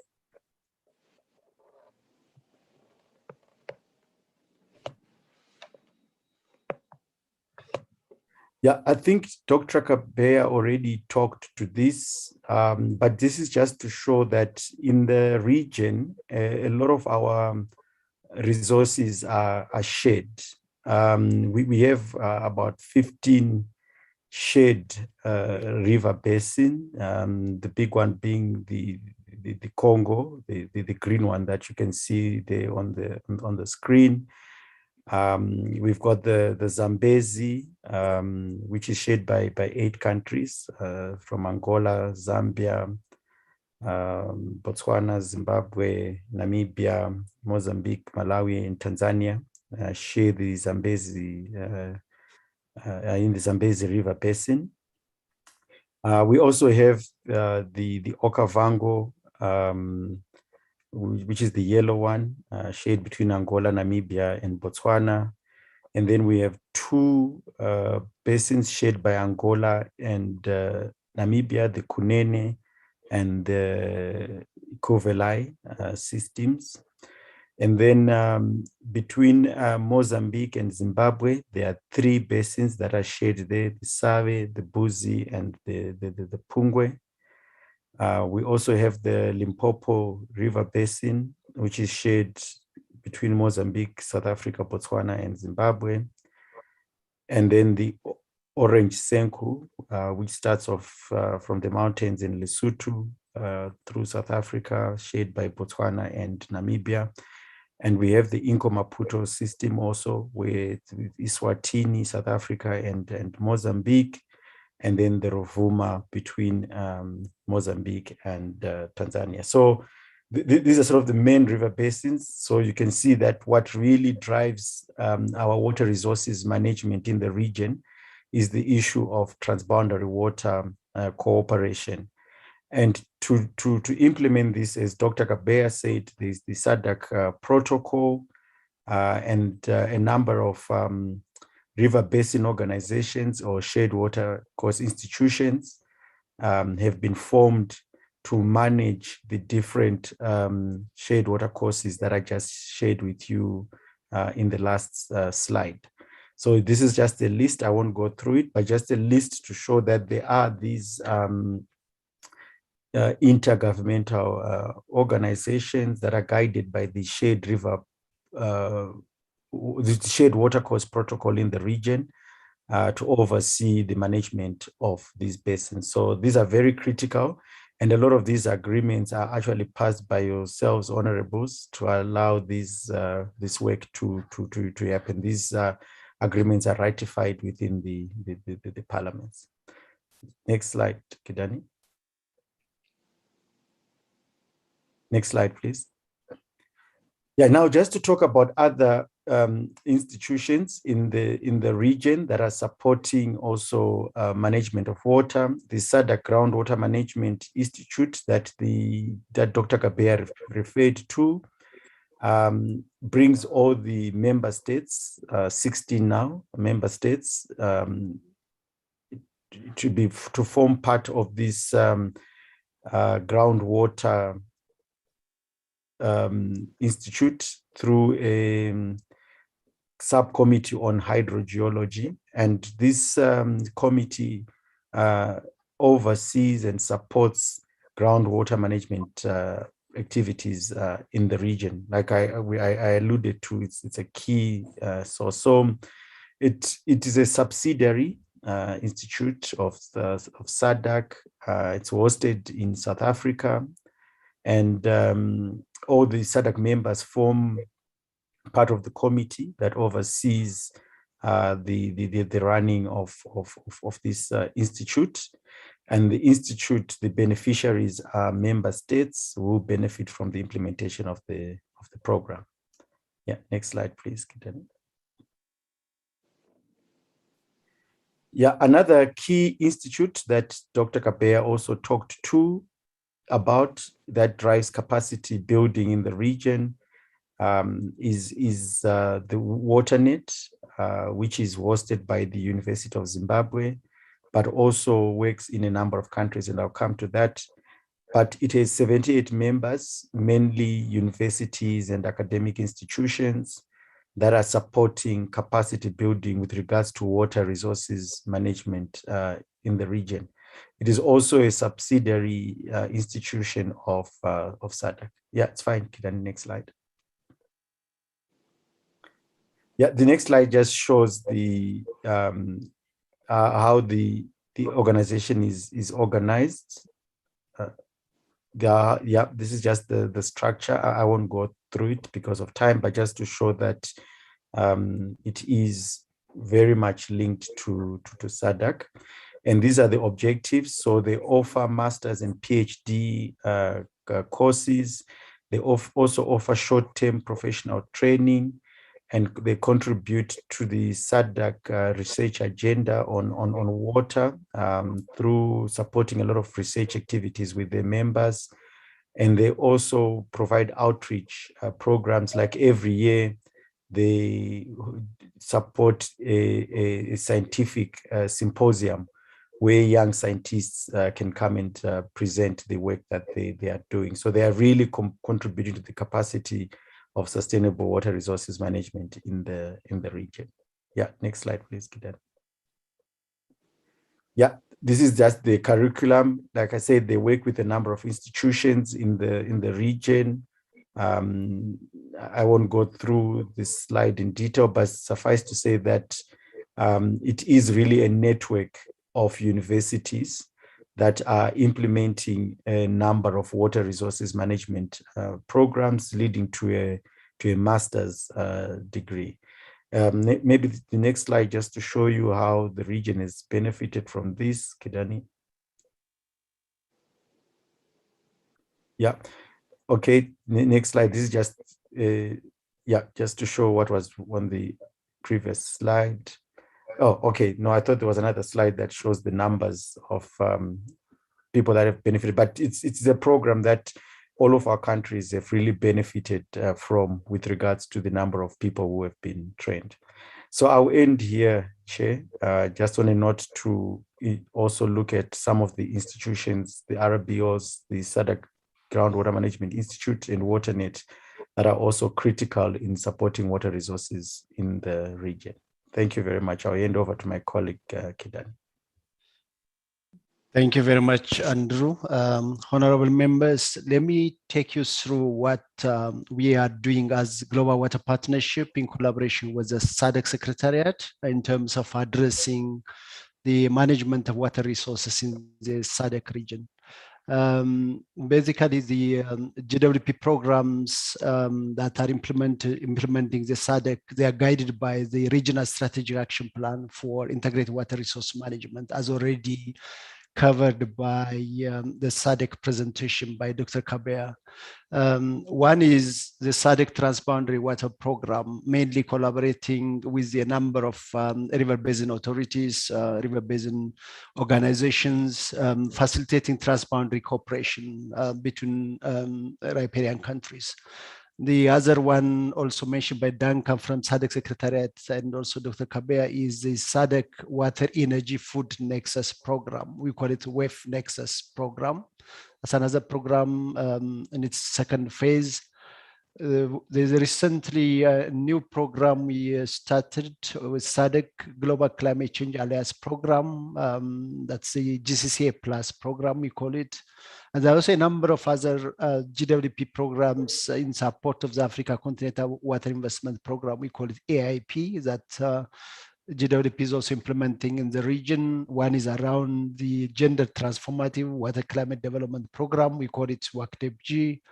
And there's the PIDA Water for the SADC region. PIDA stands for Program for Infrastructure Development in Africa. It's Africa Union program. And then we have SDG, water SDG related program. And there's also important, honorable members, to recognize that we have country level water partnerships that are providing multi-stakeholder participation, multi-stakeholder platforms on water issues. So I'll take you through quickly with the different programs. One is the Global Climate Change Alliance program. We started this year mainly around 3 areas. One is strengthening capacity of SADC member states, the climate negotiators, around water issues. We are doing some kind of analysis to identify the critical water issues in the SADC region that we want to take to the global climate change negotiation process. And then also a bit of capacity development, bringing strongly the water issues in the SADC region. The second area is around implementation of the Paris Climate Agreement and mainly focusing around doing pilot demonstration projects for climate change adaptation. We are designing 2 projects, one in Zambia and one in Malawi, to serve as demonstration sites for the region. That's ongoing process. And then the third is around capacity to support member states to access climate finance. So actually, we are organizing a regional climate finance training workshop on the 19th of October. And then we are doing what you call it national level capacity climate finance opportunity analysis, covering all member states. The interesting things actually, we will be identifying priority areas for actual proposal development to access climate finance. So this is one area we are implementing in collaboration with SADC. Another program is WEF Nexus, as I said, Water Energy Food Nexus. This is the conceptual framework developed by SADC, understanding what's WEF Nexus. It has 2 levels of integration. One is making sure that water, land, and energy resources are integrated in the ecosystem. So we have to maintain the integrity of the system so that it provides our socioeconomic development. And then the other layer of integration is our decision-making process as we do water, energy, food security. So we have to also coordinate our decision and activities as we try to do water, energy, food security. The whole purpose is actually to get water, food, energy security in the SADC region.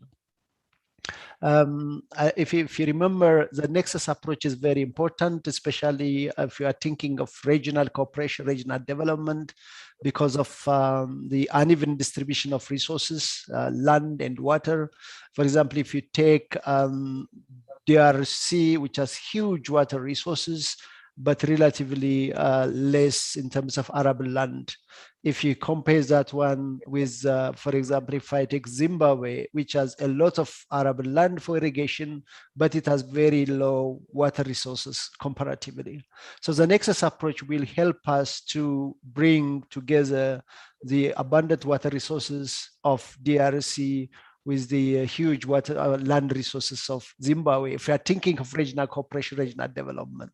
So that's in terms of the thinking around the Nexus approach. There was also a regional level, policy level coherence analysis for water, energy, food Nexus, trying to evaluate the existing regional policies of water, energy and food security and agriculture, trying to see how coherent are they when it comes to water, energy, food security. And just for your information, the water sector, water policy, energy strategy and program, they are more coherent compared to energy and agriculture. Kind of. So that's important aspect where you can apply the Nexus approach. Another activity covered, especially in the first phase of the project, was actually doing some analysis at the member states level. So each member states, we identified opportunities for the application of the WEF Nexus approach. So you will find what you call it a perspective paper for each member state. This is just for Mauritius, for example, which shows you what is the potential, what kind of aspects can be prioritized for the application of water, energy, food Nexus approach. Then Dr. Patrice also mentioned about the regional framework, which was endorsed by the ministers of water, agriculture, and energy. This is the SADC regional WEF Nexus framework. This framework is basically providing a governance system for coordinating the 3 sectors, water, energy, and food security sectors, based on the existing SADC governance system. So I will not go into the details mainly, but it provides the enabling environment for the WEF Nexus and also the decision-making process, existing structures, and also a coordinating mechanism through establishing a SADC WAVE working group in the secretariat to make sure that activities initiatives are coordinated. And also there is a SADC regional WAVE Nexus multi-stakeholder platform, which is a very important part of the structure. Then another program that GWDP implementing is a Pan-African program. We call it Gender Equality, Water Security and Climate Resilience Building in the SADC regional component. There is a basin and the Zambezi River Basin, but with one country as a pilot, which is Zambia also as part of implementation of this program. I will not go to the technical details, but I think the gender equality is very important, whether it's in terms of access to water security, but also in terms of building climate resilience, because there are vulnerabilities are different for different groups of society. Some are like less maybe marginalized, they don't have much capacity, and they are more vulnerable to impacts of climate change. And the others, they have less access to natural resources. For example, some communities, they don't have access to land or water resources. That means they will be very much affected by the change in the climate change, in the climate.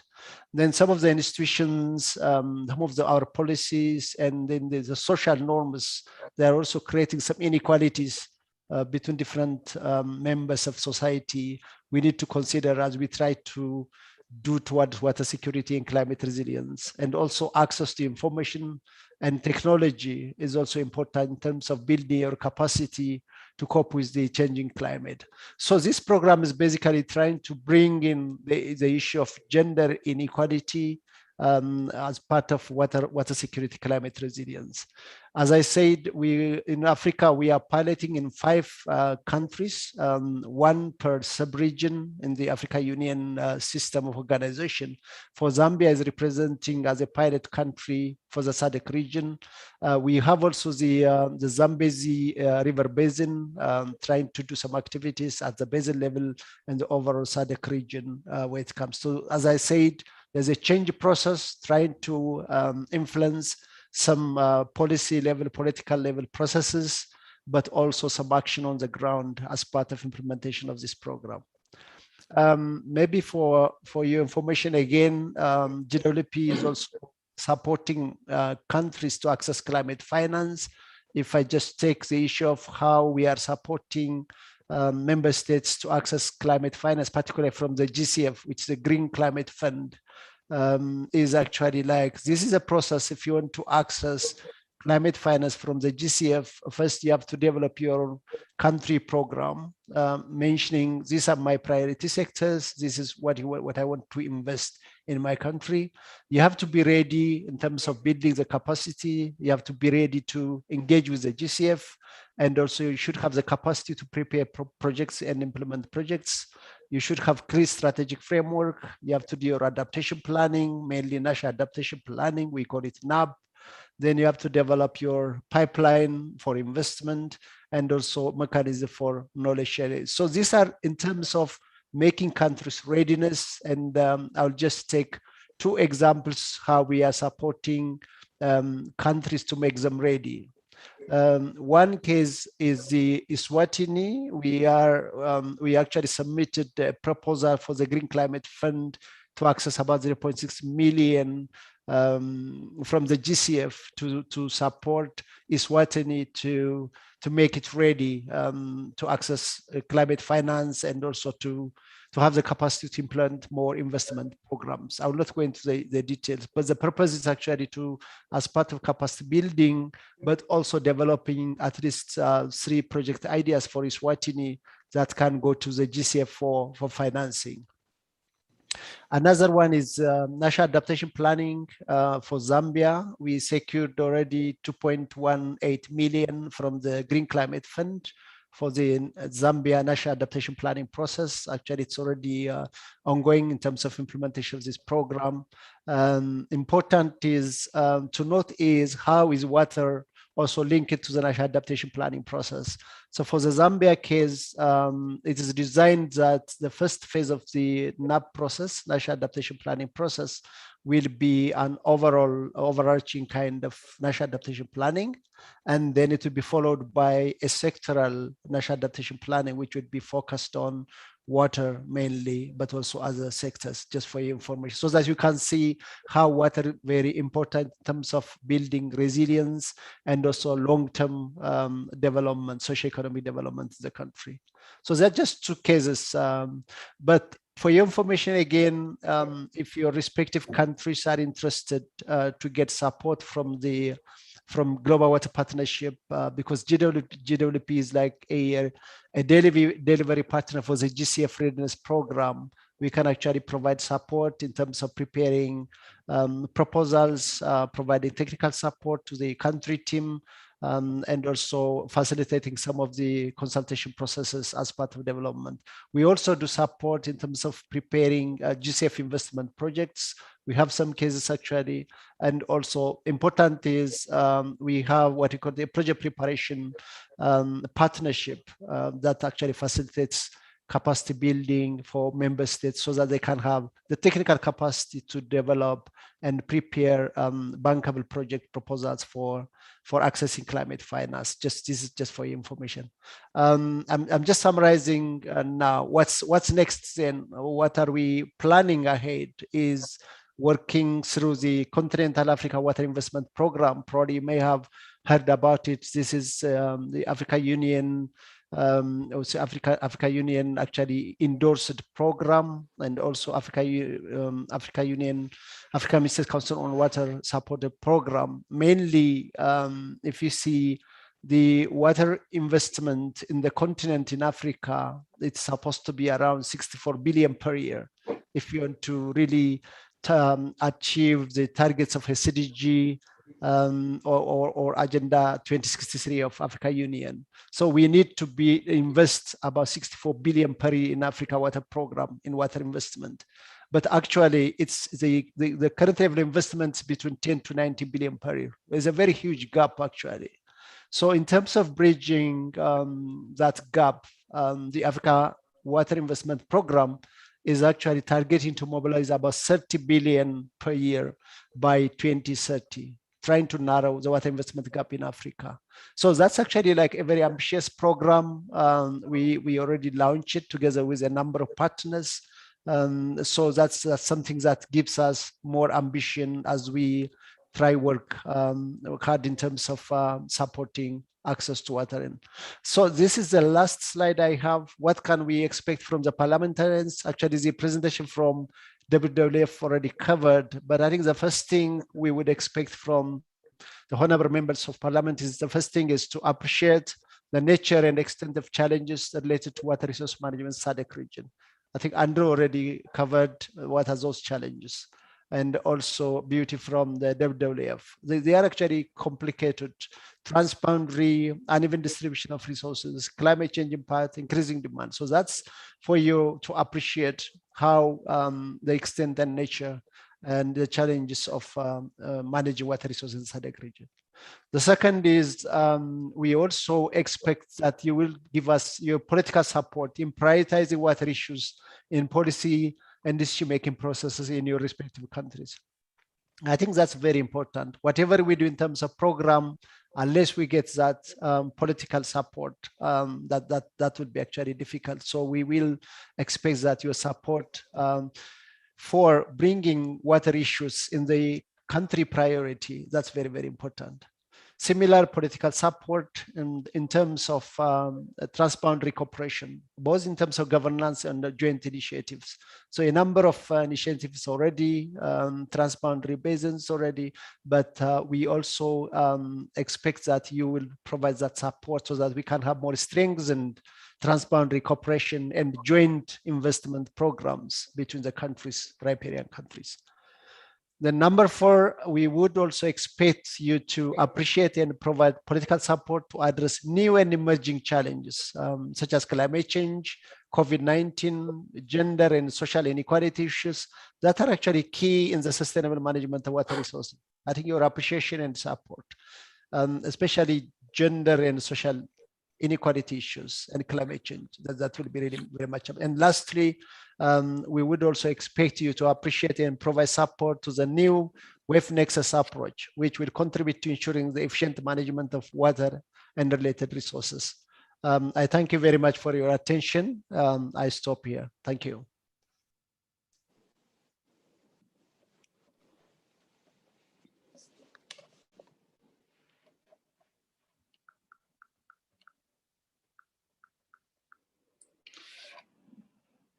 Thank you so much for sharing such wonderful thoughts with us. Together with your colleagues, I want to thank you again on behalf of the entire members. The next item, Sharon.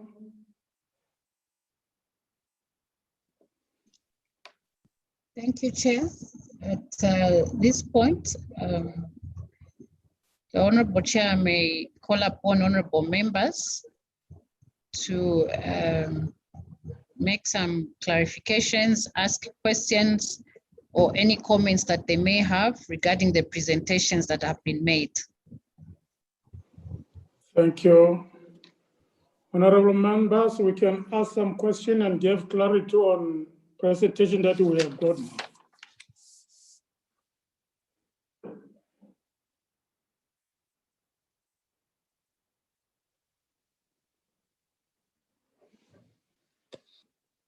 Honorable members,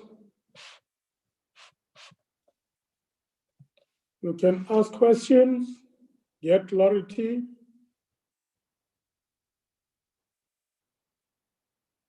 About our presentations that we have got now.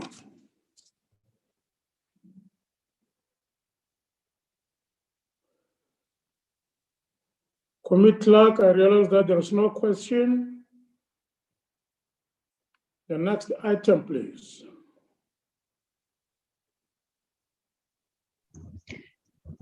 Thank you, Chair. Maybe at this point, let me just share a Okay, few. I realize the hand of Carlos Manuel from Mozambique. Carlos. Honorable Carlos, floor is yours. Sim, obrigado. Obrigado, senhor presidente da comissão, pela concessão da palavra. Sinta-se cumprimentado. Excelências, caros pares. Thank you, Carlos. Não estou a chegar em perfeitas condições?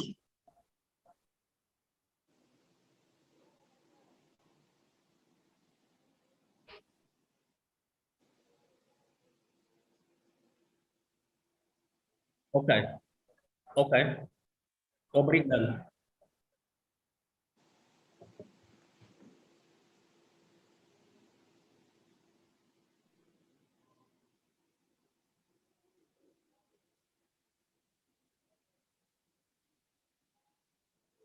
Go on, Honorable Carlos. Ok. Dizia eu, obrigado, senhor presidente da comissão, pela concessão da palavra. Antes, sinta-se cumprimentado. Excelências, caros pares. Saúdo a todos os deputados e convidados presentes nesta reunião virtual da Comissão da Alimentação, Agricultura e Recursos Humanos. Saúdo igualmente os preletores pelas brilhantes apresentações. O tema desta reunião virtual reveste-se de grande importância, tendo em consideração de que o setor hídrico é um dos mais afetados pelas mudanças climatéricas, caracterizadas por cheias e secas severas, que impedem um desenvolvimento sustentável da região da SADC. Por isso, é nossa obrigação como representantes das populações da região da SADC debater e encontrar fórmulas de prevenção deste mal social. O bem-estar das populações da região da SADC depende, em parte, do envolvimento dos parlamentares nesta matéria. Excelências, gostaria de aproveitar esta oportunidade para informar que o governo da República de Moçambique decidiu apresentar a sua candidatura ao assento de membro não permanente do Conselho de Segurança das Nações Unidas 2023-2024, nas eleições a serem realizadas durante a 76ª sessão da Assembleia Geral das Nações Unidas em Nova York, em junho de 2022, sendo que esta é a única candidatura de Moçambique, tendo merecido o endosso da União Africana, da SADC e da CPLP, bem como boa nota dos países da África, Caraíbas e Pacífico, ACP, e da Comunidade das Caraíbas. Nestes termos, tendo em consideração o contributo de Moçambique no apoio da causa de libertação dos povos da África Austral, através dos seus movimentos de libertação dos povos da região da SADC, de ser cofundador dos países da linha da frente na implementação bem-sucedida das operações de manutenção da paz das Nações Unidas de 1992 a 1994 ao NUMOS, e o seu papel no Comitê Especial de Operações de Paz, o C-34, solicito aos ilustres membros da comissão para, junto das instituições relevantes dos nossos países, solicitar o voto de confiança para Moçambique, com vista a alcançarmos este desiderato. Pela atenção que me quiseram dispensar, o meu muito obrigado.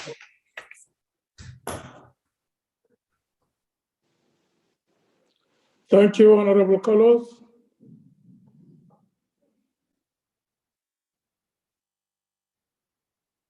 Is there any question or any clarity? Honorable Chair, I see the hand of Honorable Matibe. Honorable Matibe, floor is yours, sir. Thank you very much, Chairperson, and greetings to you, Chairperson, and honorable members, the Secretary General, as well as other esteemed guests in our midst. I don't have a question, but just an input. At the end of my input, I will just have one or two clarity seeking questions. To indicate that we first appreciate the presentation that we received from our guests.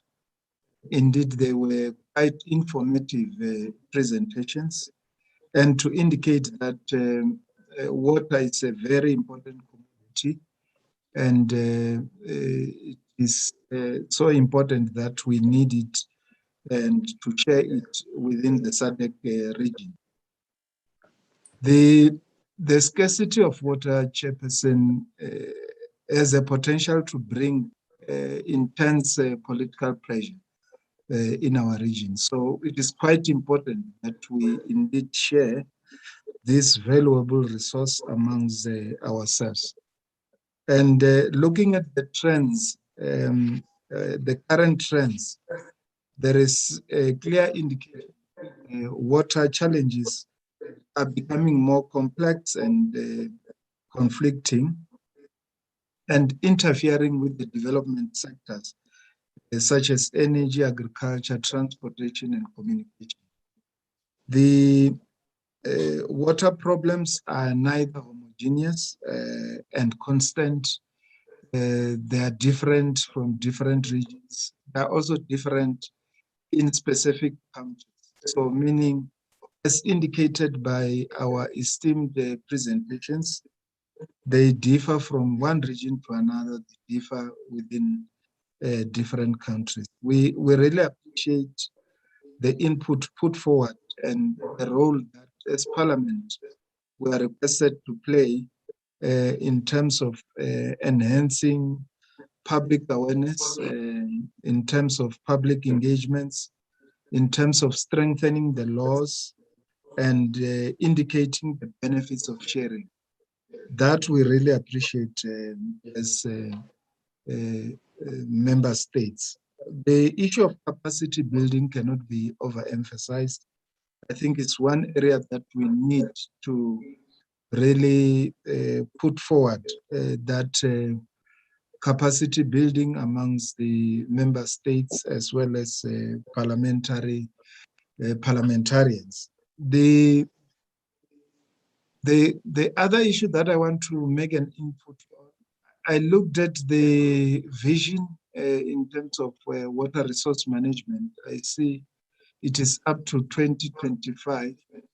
Just to check when are they going to revise it, when the vision was started in terms of SADC, what are the key challenges that we have encountered, and how do we think we can move forward in terms of ensuring that whatever challenges we experience, because from where I'm standing, we need a very elaborate long-term planning in relation to water supply in our SADC countries. For us to have stability, we need adequate water supply, which is also of quality to our citizenry in the SADC region. Thank you very much. Thank you, Honorable Matibe.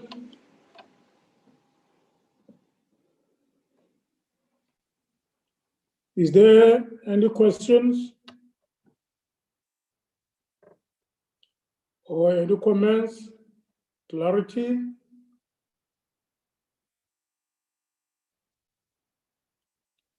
Commit Clerk, could you please proceed to the next item?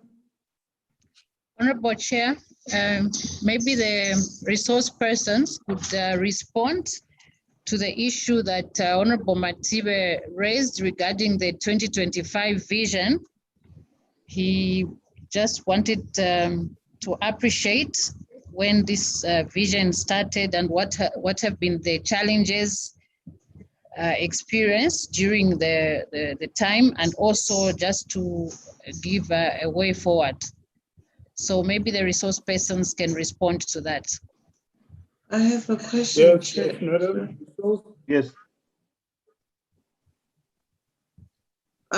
Yes, sir, you can go on, sir. I may go ahead, Chair. Yes, sir.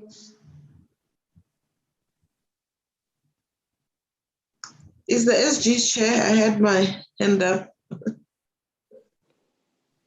We don't see the resource person. SG, you can go ahead. Okay. No, thank you very much, Chairperson. Through you, I just wanted to appreciate the presentations and the effort that the committee has put in place to take on board such valuable presentations, and maybe to indicate that, you know, as we move along, one of the themes that this committee can look at is really to zero in into the whole issue of water resource management governance, and maybe look at how this will eventually be affecting or crossing paths with epidemics such as pandemics such as COVID-19. You know, what should Southern Africa expect? We have had many more in the past, like HIV and AIDS, and there have been you know, processes that has been done, studies that have been done. I found the whole issue of water resource management very important, because in most of our communities during COVID, it really showed us the impact, which was more profound, like we've never had before, where we expected to have a sanitizer or wash our hands frequently, where you know, water was no longer more around cooking or drinking, but it was mostly around its relationship with health and life.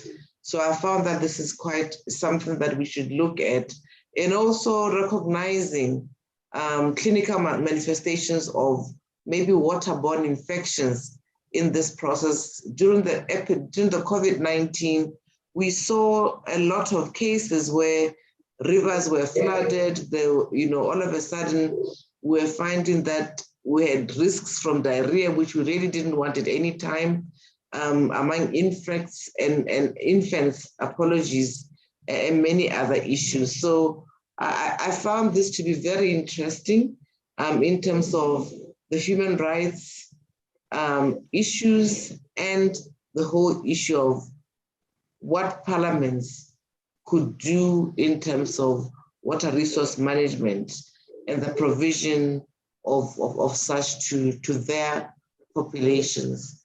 I hope I'm not confusing anything.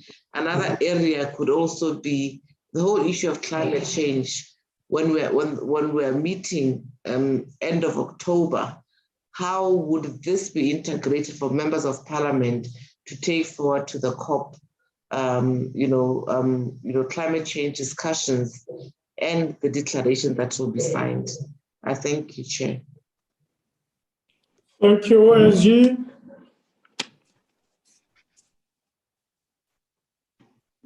Committee clerk, what's the next item?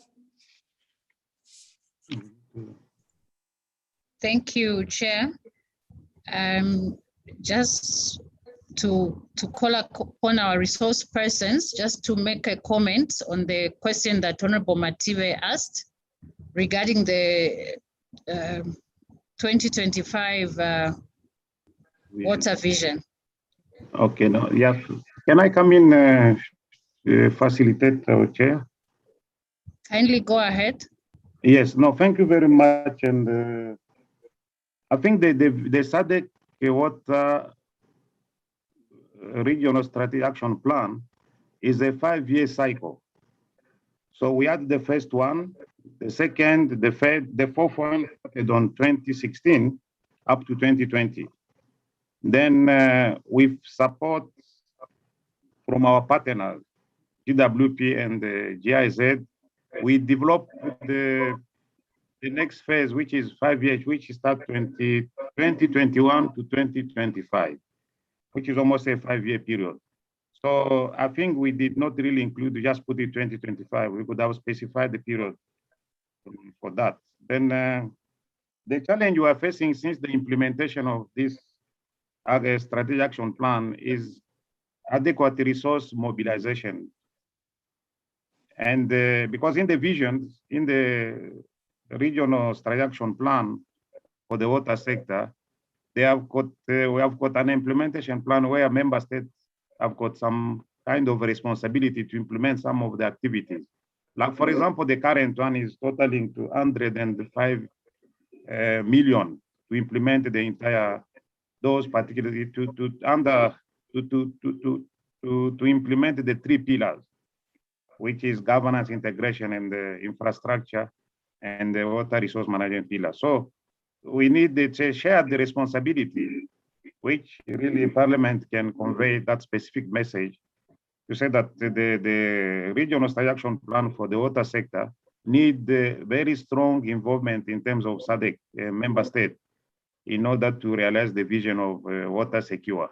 I think if my colleague from GWP, maybe they have got something to complement on that, I give them the floor to complement.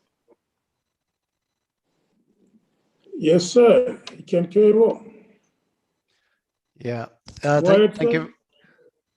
Thank you very much, Dr. Patrice, honorable members. I think in terms of, just to give you a bit of reflection, mainly around the need for long-term vision, as already specified, and it's because of the expected challenges when it comes to water resource management, water resource development.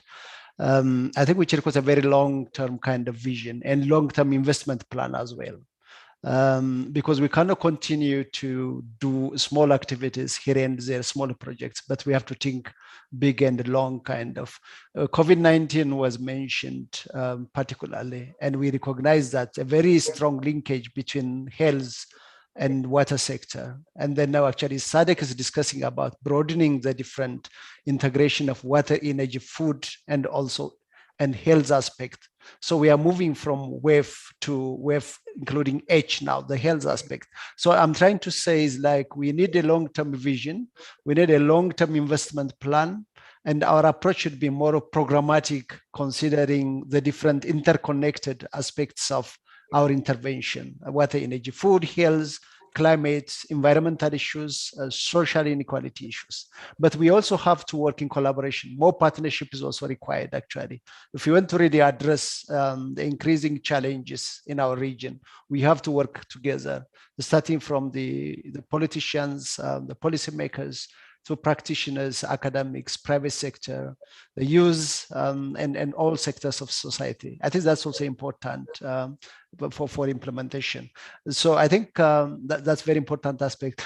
Capacity development is already reflected, I think, as part of, in addition to what SADC is doing, what WaterNet is doing, GWP and other partners, they are also implementing a number of capacity development activities, both for climate change issues, for water resource management and development.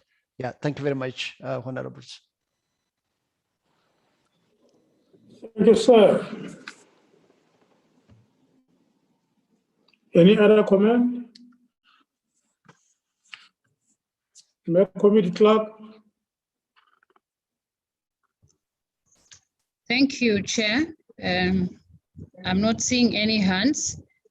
And maybe at this point, let me just also, in addition to what the Secretary General mentioned, let me also give some highlights on what came out from today's presentations. The first one has to do with what the Secretary General said, that there may be need to harmonize legislation across the SADC region, or to amend to take into account emerging issues such as the COVID-19 pandemic, climate change, gender and social inequalities. There is also a need to undertake extensive research on the availability of water resources in the region. There was a call for stronger cooperation with regards to transboundary issues, and this calls for strengthening transboundary governance structures. An issue also came to light to strengthen implementation of mechanisms to protect water resources, especially from industrial activities, to prevent pollution of water bodies. There was also a call for SADC member states to support the implementation of the water, energy and food security project that was supported by the European Union. I'll also go back to the issue of legislation. There's also need to mainstream integrated water resource management tenets into respective legislation for member countries.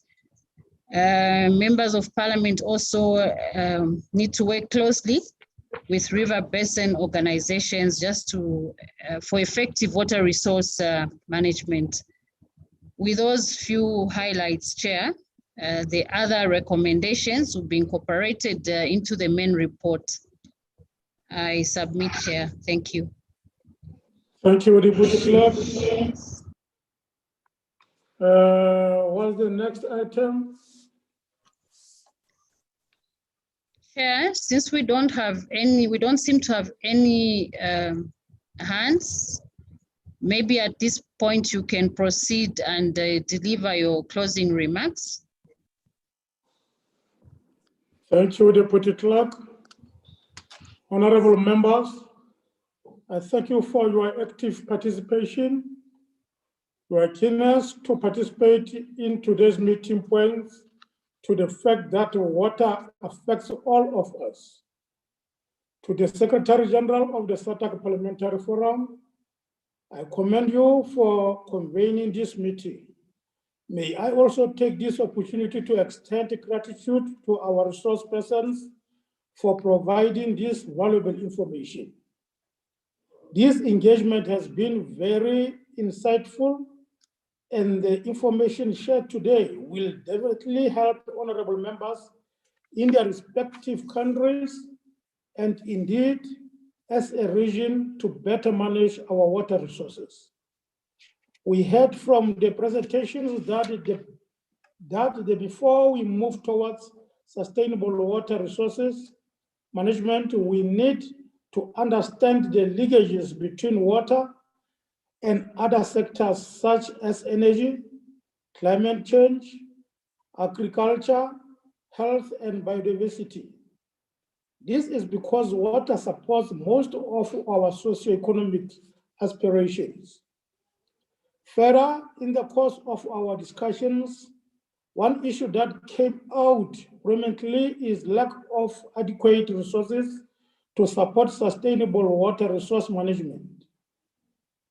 As parliamentarians, we should lobby our respective governments for increased budgetary support to institutions that are mandated to oversee water issues in our countries.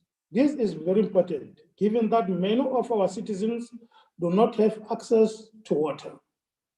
This is especially true for the poor and women, as they have to walk long distance in search of water for their families as a result of water scarcity.